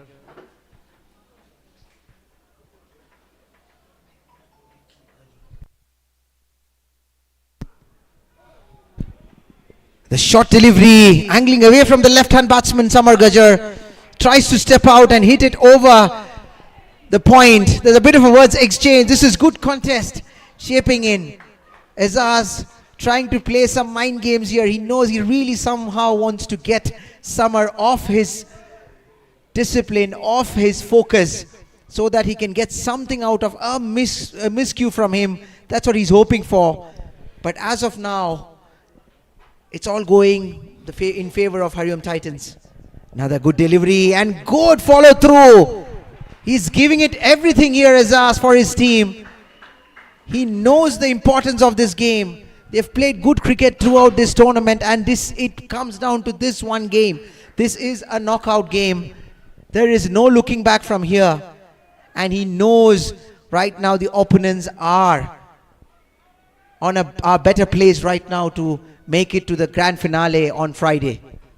Absolutely. Look, I'll go back to what I was going to ask in the previous over. Is how good, before that, look at that, crunched away, shot, picked up the length, has smashed that to the boundary. Welcome boundary for Samar Gajar. That's the happy camp. So they realize that this is slightly going away, missing the usual line that he would have expected, and Samar flashes his bat because he realizes that the moment he beats the fielder, it's going to go all the way to the fence. We can see the experienced Satish Irani there padded up. We can see the captain himself, Neeraj, padded up. They're all waiting for that moment of glory. Hiren has been a steady shape for the tournament so far for the Titans. But more importantly, what I would like to ask you is, how well has the captain led this team from the word go? No, I was just listening to some of the greatest players internationally. One was Imran Khan, one was MS Dhoni, and all of them are of the opinion that in a sport like cricket, a captain holds a huge importance and he plays a great role. Because if the captain panics at any point of the game, then the game can go haywire. Unlike a football, unlike a different sport, in cricket as a captain you have to keep on making decisions. On one side, look at Azaz is bowling, he's thinking, he's going to think who's going to bowl the next over. He has to also make quick decisions about the field placements, the field changes. Look how the game is progressing. And it's all happening. There's an edge there, missing the keeper, inside edge, going for 4. Looks like the luck is also supporting the HARIOM Titans at this point in time. Not what the purple cap would be expecting. Everything happening, unfortunately, going in the way of HARIOM Titans, and you can hear it from the crowd as well. You know, they say when it rains, it pours, and that's the luck that's going round in favor of HARIOM Titans. They have now just upped the tempo of their chase. They've got 11 runs in this over, 82 for the loss of 2 at the end of 13. And this is also, Mitesh, is also about the momentum. Remember, T20 is a game of momentum, and right now HARIOM Titans have got a lot of momentum behind them. They've lost only 1 game in the league games. They've come here as the most wanted team to be beaten because they are the table toppers, and remember, they are just repeating it one more time. And this is the performance that you expect of a team who has been the table topper throughout the tournament. And a lot of credit needs to go to the captain, you know, how the captain leads them from the front. Yes, you've mentioned about, you know, you need to have a cool head above your shoulders. But the most important is to also, had there been a bigger score to score. But it's brilliant how the team responded to the earlier cry of bowling well, and that's why they've been set up such a brilliant platform to chase this down. And at the same time, each time I watch this young lad, you know, something, the way he is, look at the precision of the ball, he's flighting it up, not allowing, he's inciting the batsman to go for it, but they know they don't want to go for it. They don't want to give away that wicket. That's what, this is good batting, a very smart batting from both Samar and Hiren. They look like they just want to finish the game. They don't want to leave it midway for the others to come and finish it. And that's the experience that's talking, right? They want to ensure there's no panic down there in the dressing room. What's more important is how they've gone around with this chase. A lot for the youngsters to learn from. Oh, a bit of a uphill there. They just could be something to smile about for the purple cap. This is what I'm saying. This is again what I'm saying. Look at the maturity of this young lad and look at the crowd. The crowd is getting into action. Saw that Shumin Kara of Nairobi Capital was showing it. You know, that wiping out, sweeping out. And this is interesting. There's a bit of exchange from them again. But this is, I'm telling you, Sachin has looked like a completely different bowler from the rest of the squad. And it is also a great motivation for the rest of the team to pick it up. If they could get this wicket, they still have a game. They have to believe it. The Purple Caps have to believe it. At this point in time, HARIOM Titans are well placed. But still, this is a game of cricket. We've seen upsets from nowhere. And if they can just manage a couple of more wickets here, I'm telling you, we are going to be having a game at the end of the day. Absolutely. Look, they've got a new batsman to come in now. We're waiting for the anxious decision from the third umpire. But the body language of Samar Gajar doesn't look the best of it. But nevertheless, you know, a new batsman coming in. If you pick up a quick wicket now, there will be some chill sending down that spine. That dressing room will have some panic. And then you have an opportunity to get your bowlers on top of the batsmen. Big game, big occasion, big nerves, big risks and big return. This boy has impressed the Combox, impressed the spectators, impressed his own team. A young lad with a very mature head above his shoulders. Sachin Shiani, he has been that bowler that his captain has been looking to provide him a dismissal. And look at him, all the 3 dismissals he's had a hand. Looks like we've always we always speak about that victory of Argentina when you talk the hand of the God where from Maradona where he made it a goal. Now looks like this is the hand of God in this game. But will it be the real hand of God for Team Purple Cap? We are here to find it out. The captain walks out. 32 required. Hiren and Niraj out there in the middle. A very well experienced captain there. Brilliantly balled there. The final over of final ball of a spell that has been brilliant under pressure. Right time. I think it's been the top-notch performance in what I felt has been an underperformed performance by the Purple Cap, but he's been the standout, he's been the diamond in this team tonight. Look, as commentators, we are obviously a neutral party to this. We like good cricket to happen. Doesn't matter which team wins. At the end of the day, we need to see good cricket. The crowd has come for that. Good delivery to finish from Sachin Shiani. What a spell this has been. 4 overs, 16 runs and 2 wickets. I think he deserves a big round of applause, ladies and gentlemen. Look at this young boy. You are seeing him on screen. What a great spell this has been from a young lad. And he has made sure that his team is still there, alive and kicking in this match. What's been interesting now is a wicket in this over now. Just to make things a bit more juicy. Look at that partnership just took away, pretty much has taken away the game. 64 runs. And my fellow commentator Jamil just reminding me that this has been the best bowling figures from Sachin Shiani. And he's also conceded 13 dot balls, which means 13 new trees planted. Absolutely, an initiative that we are all proud here about, you know, giving back to the environment, not just the various community social works that the Sri Kachalewa Patel Samaj has been doing, but the initiative of going green is top to nothing. I don't think you could think of a better way to give back to the environment that we all love. Absolutely. I think you nailed it, Mitesh. This has been not just a great tournament in perspective of great cricket, but also has been for a great cause as well. And this is something that you need to be, I think the Nairobi, especially the Kachalewa Samaj Youth League, has been leading the way in terms of showing it to other tournaments and exciting other tournaments as well. In the meanwhile, we've got a change in bowling. Ankit Ashani comes in, a short delivery, slightly change in speed as well.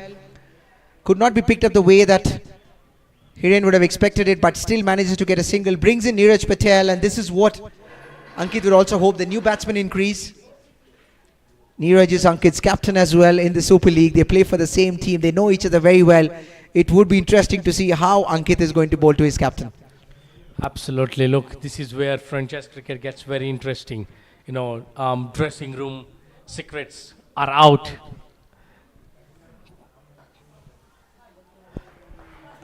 Leans onto the delivery. A good drive there, but finds the fielder there. I can tell you, if there's 1 or 2 wickets here, nerves will still come in. But on the other side, if this partnership sticks in, and I believe for HARIOM Titans, they still will be very, very comfortable at this point in time with just 3 wickets. They have the experience of Satish Irani to come in. They already have Hiren Karai looking good on 30 runs from 40 deliveries. He's playing a gem of an innings. There's an appeal here. The umpire gives it. Look at that. He's prevailed against his league captain. You say you called it out right. Secrets have been leaked out. And this is, don't go anywhere, ladies and gentlemen. This is all happening at the Sri Kachileva Patel Samaj.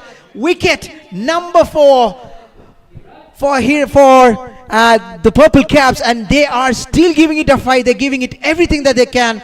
And 2 youngsters here. While it was Sachin Shiani on one side, now Ankit Ashani getting the wicket of his captain, in where they play together in the same team as I mentioned earlier, and the keeper making no mistake, collecting it, sends back Neeraj, and look at, he's pumped.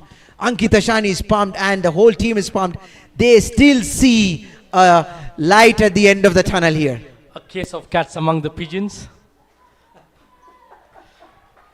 Look, it's how to make this evening more interesting. Yes, there is the experienced batter out there, still in the middle, Hiren Karai, but 2 quick wickets have fallen on the opposite end. It's not over until it's over, and like I said earlier on, the Purple Cap have just not learned how to give up. They have gone all the way, like you mentioned, they had to win the last 2 games to make it through to where they are. So they have that never say die attitude amongst the unit, and we are seeing it right now. You know, I could feel my heartbeat raising.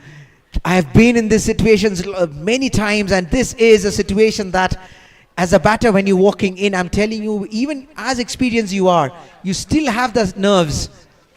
The first 2-3 deliveries could be very, very difficult at this point in time. And Satish, I'm sure he would be feeling that nerves as well. But he's very experienced. He's been through this situation a lot of times. Good fielding there from Ghanshyam Shiani. That could be a potential boundary. Good throw. But good running between the wickets. Satish is quick between the wickets, and so is Hiren Karai. They realizes the importance of singles and doubles as much as those boundaries and maximums. So this is good running between the wickets. You mentioned about walking out to bat in this scenario, but believe me, there is no pressure other like than being in a semi-final in a chase. Yes, the target is well below 6 runs and over, but you still have to tick them off. Up in the air, fielder coming underneath it. It lands safe. Whoa, This is what a very game. interesting. This It's game, absolutely happening right out here at the Sri Kachileva Patel Samaj ground. Semi-final 1. Titans just require below 6 and over, but it's nervy. It's nervy. You can feel it right here in the com box. yes indeed, Mitesh. We could all feel it. We were all going up in the air. The moment it went up in the air, we were like not even in the com box. We were inside the ground. And we could feel the tension, we could feel the nerves here right in the com box. And this game is getting interesting with every passing delivery. Dot ball to end that excited over. Yes, they picked up that wicket. 90 runs for the loss of 4 wickets at the end of 15. 5 overs to go, 26 runs required. It's going to be a nail-biting finish for sure right here. semi-final one. It's the ticket to the grand finale on Friday online here.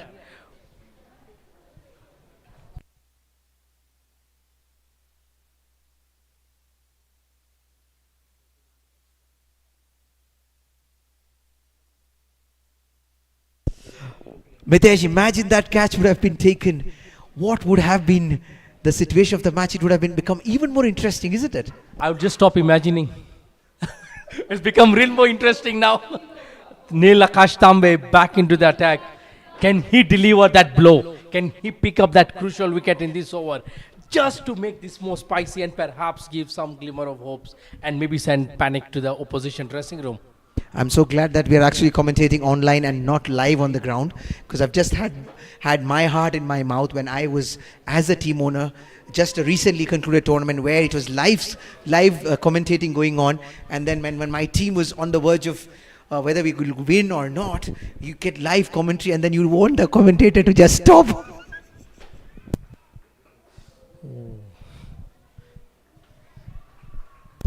Because that's not a place that you would want to be in. No, absolutely. Look, I think at some point, you're right.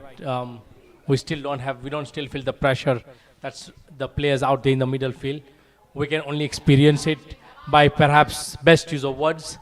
But we have probably the best seats in the house. Look at that. Yes. That's what we are here for. Yes. It's just giving the crowd an extra spice.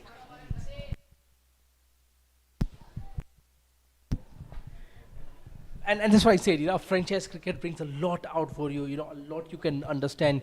In this case, the keeper, Suki, is able to talk to his bowler, Tambe, how Satish goes up with his game. And how you can just get a one above your opposition player in the airs, lofted over to the extra cover region, just a single.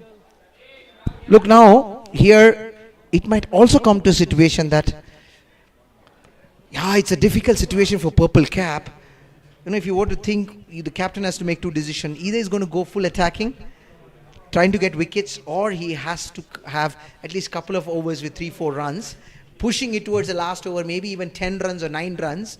But it would be too difficult because you're looking at a couple of boundaries and the whole scenario changes completely because he's not under pressure. And I think the most important is how Francis Mutua goes on with his remaining of the overs.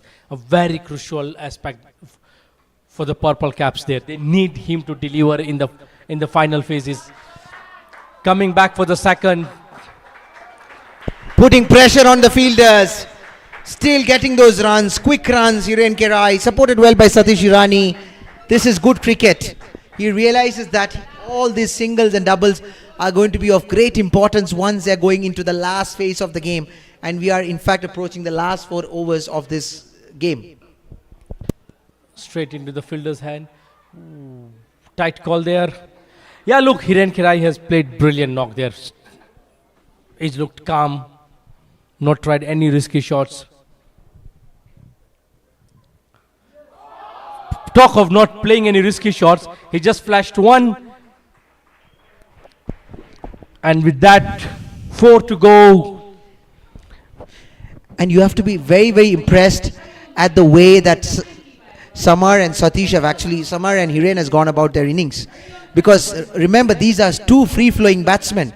But the way that Hiren is, he realizes that he's a senior man there. He needs to take his team through. He's not, although he has this urge to go for his shots, he's holding on to himself, not going for those luxury shots, not going for those fancy shots, because he knows that it's all about getting his team across the line. This is great batting and great maturity from an experienced campaigner like Hiren Kerai. You mentioned it correct. Maturity is what counts here. Maturity is all about how you've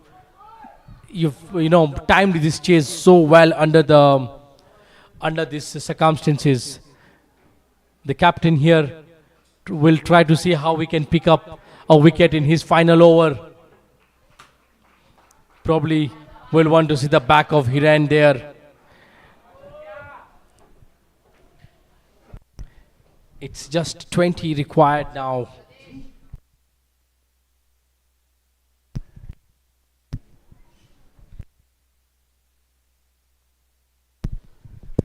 So we are here to the last 4 overs.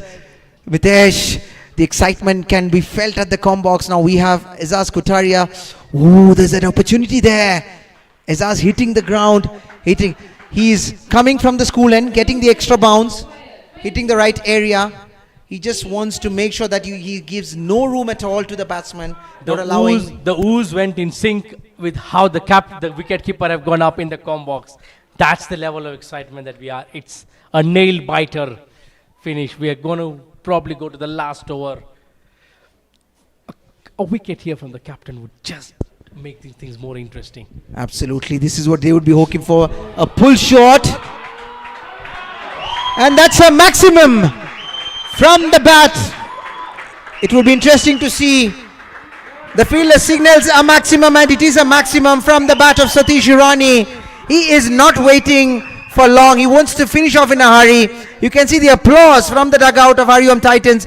Short delivery, given the treatment it deserves, slightly off length. He was trying to get the extra bounce, but this time Satish Irani is a good puller of the ball, finds it comfortably and hits it. Yeah, short ball deserved that treatment.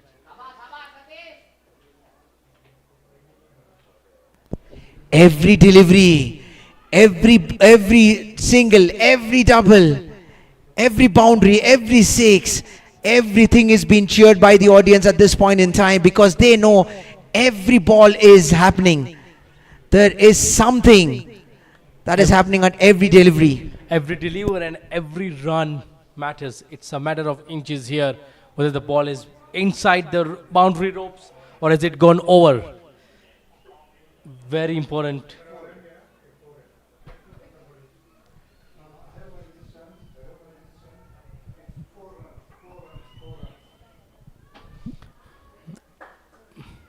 Four signal there by the umpire. How does the captain of Purple Cap respond to that now? No, this is great. This is also full appreciation and full kudos to the organizers. They've got the camera here, which actually zooms into this kind of a situation, and those 2 runs can really matter a lot looking at the outcome of this game. This is not what you require right now. It's pressure building up. That 4 has just put added pressure onto the captain Azaz. He's going to need to reload that once again.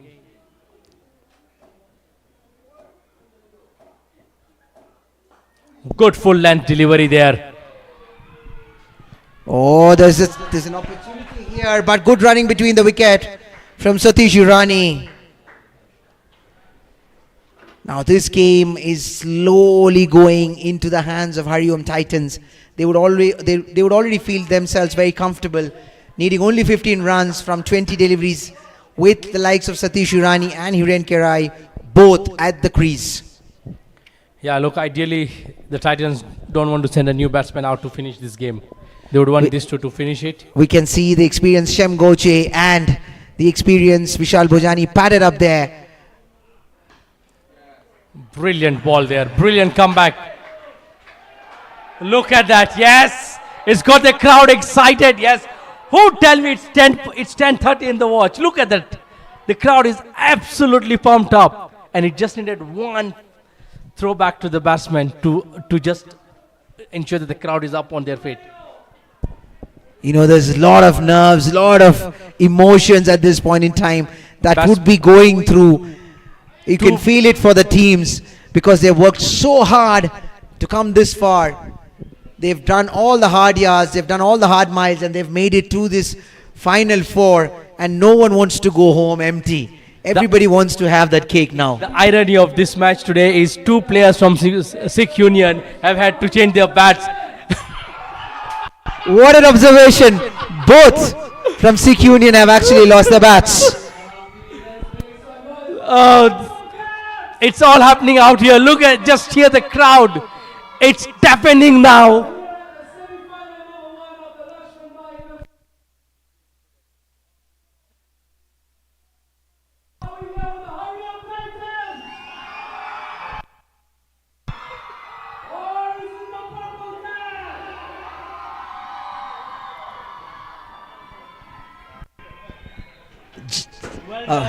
Our fellow commentator Jameel lightening up the environment, getting the crowd into action. But from the roar, it looks like we've had more purple caps fan here. The captain for his final delivery of the match.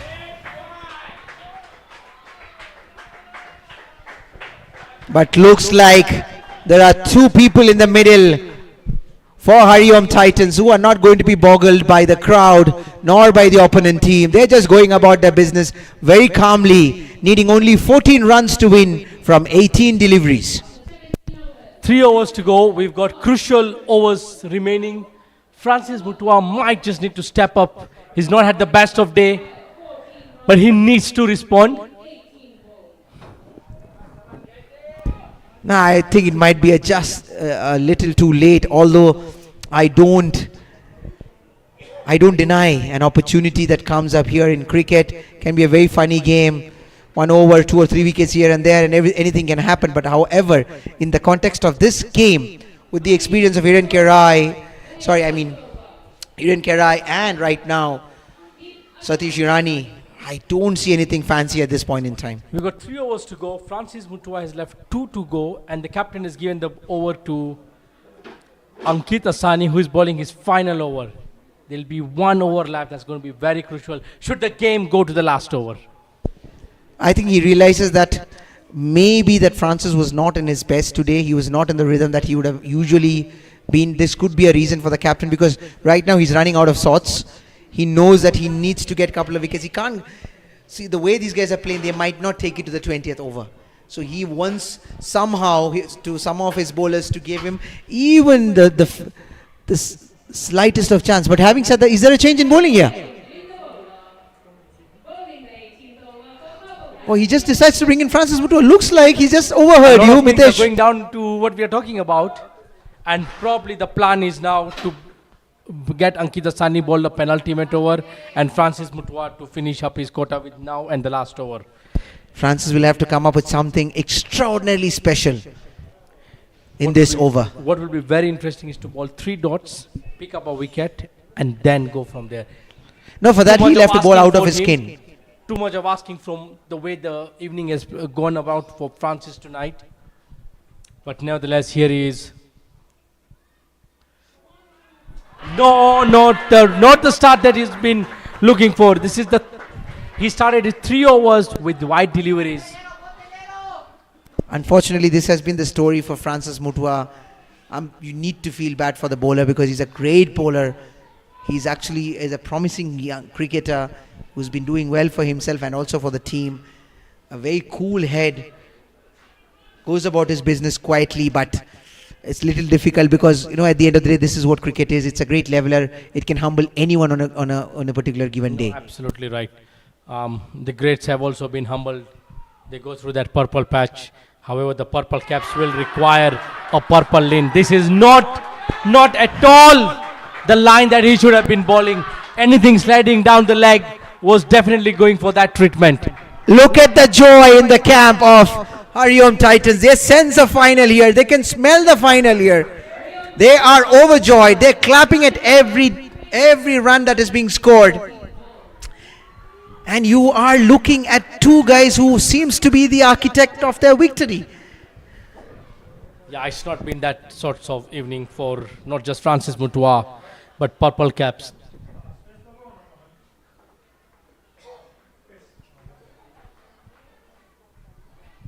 It's not been the best of the evenings for purple caps. Haven't delivered much with the bat earlier on. The required runs are well below 10. It's single digits now. And Satish Irani is a very experienced campaigner. He might look very small on screen, but trust me, he's got a great head on his shoulder and he's got a wealth of experience.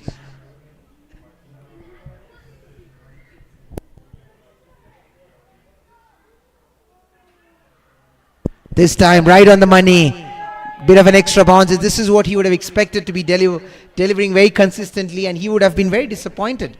He would be very disappointed with himself, not able to live up to his name, but this is how cricket is at the end of the day.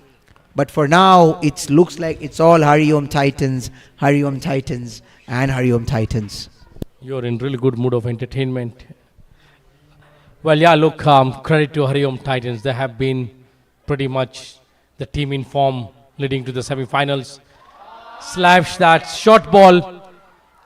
Some slight fumble there. Yes, they come back for the second. It's going to be sent to the third umpire. Tight. Not sure. And that's the HARIOM owners there. Look at that. The fans sitting there quite relaxed with smiles beaming over their faces. You still see them.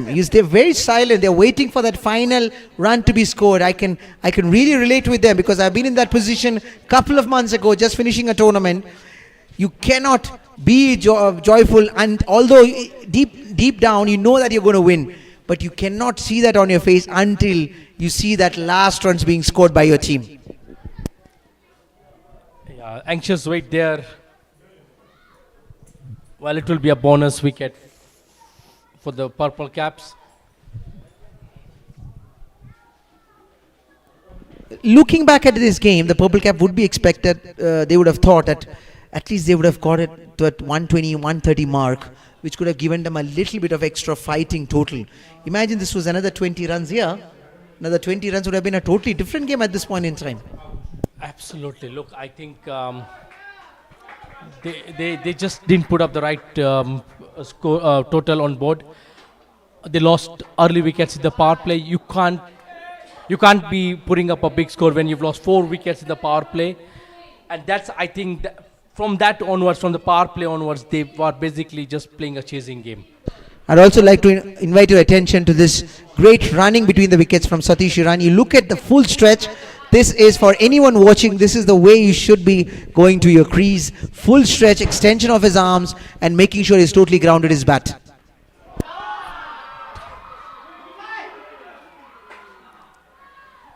Into the hands of the third man. Just a single. Look at this man here, Hiren Kerai. We are Look at his experience. Shot away.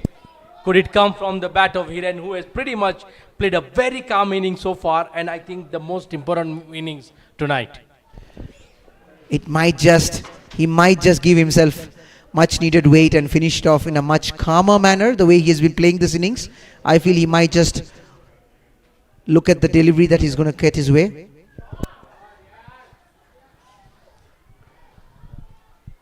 Flicks it off his pads, gets a single. He realizes he could sense that victory. He could sense that moment. Another 5 runs and you'll see the entire dugout of HARIOM Titans, and you'll see the entire crowd running in to this ground in jubilation. Yeah, absolutely. The crowd has been a live wire tonight. We expect similar turnout tomorrow and a grander turnout for the grand finale. But it's been a very brilliant. Oh, that's over the bowler's head. Should run down, and Hiren Kerai will have the opportunity to hit the winning runs when they face the 19th over. I pretty much believe should be from Ankit Asani, and that's pretty much sums up the team that's been in form leading into the semi-finals. 5 on the trot, 6 on the trot now into the finals. You've said it all, and this is the best way you could put it, Mitesh. Indeed, a team well deserving. Looks like it was a fan of HARIOM Titans. He was wanting the ball to cross the boundary. He was wanting it to come to him, and you could see that the scores are tied. It would only be befitting that the last run of this evening to be scored by a man who's held the innings there despite all the shortcomings. He's been there like a rock. He stood there anchoring the innings, taking it through, and this is the last delivery. Waiting for the umpire's signal here. The umpires have kept quiet on that. Very, very interesting signal there. It's been sent to the third umpire. You don't want such an orthodox finish. Waiting for the third umpire's decision. This would be a totally unexpected last run scored if this is the way we have to end this match. It would have been only befitting for Hiren Kerai to hit those winning runs because he's held his end on one side. Umpire still waiting, still discussing.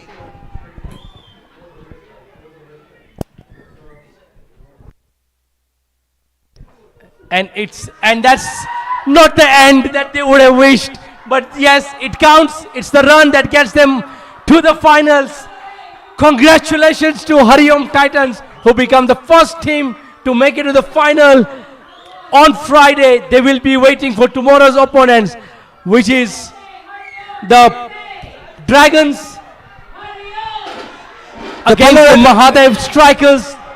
It's The first team to make it to the finals, the table toppers, the ones who've played the best cricket throughout this tournament, and it is only befitting that they are the first team to go into the finals.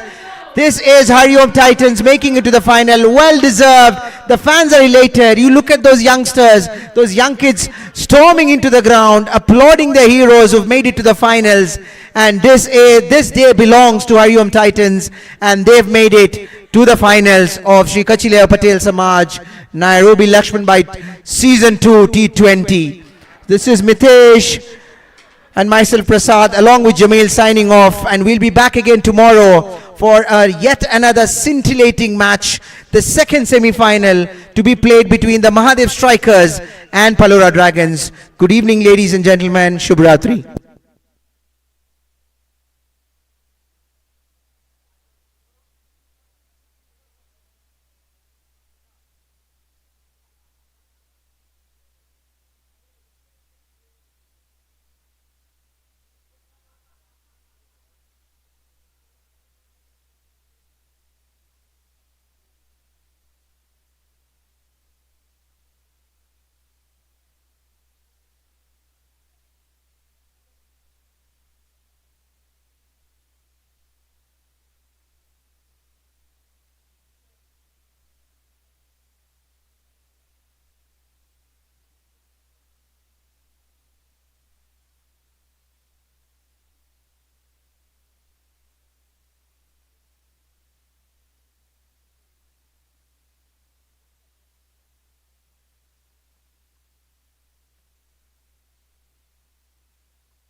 Ladies and gentlemen, what a way to finish the first semi-finals. And we have our finalists, HARIOM Titans, the first ones into the finals.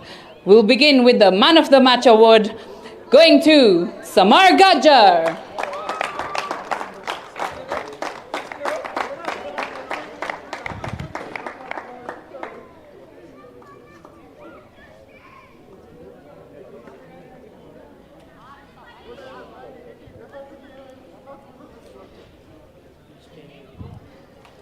The highest number of sixes hit by Ankit Ashani.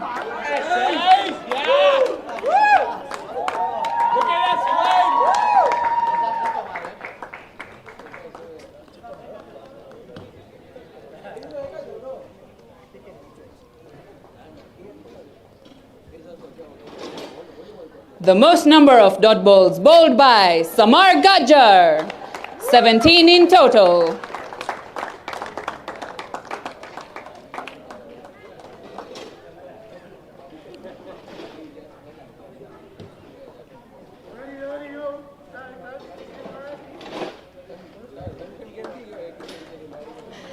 Thank you, ladies and gentlemen. Join us tomorrow for the second semi-finals between Mahadev Strikers and Palora Dragons at 7 p.m.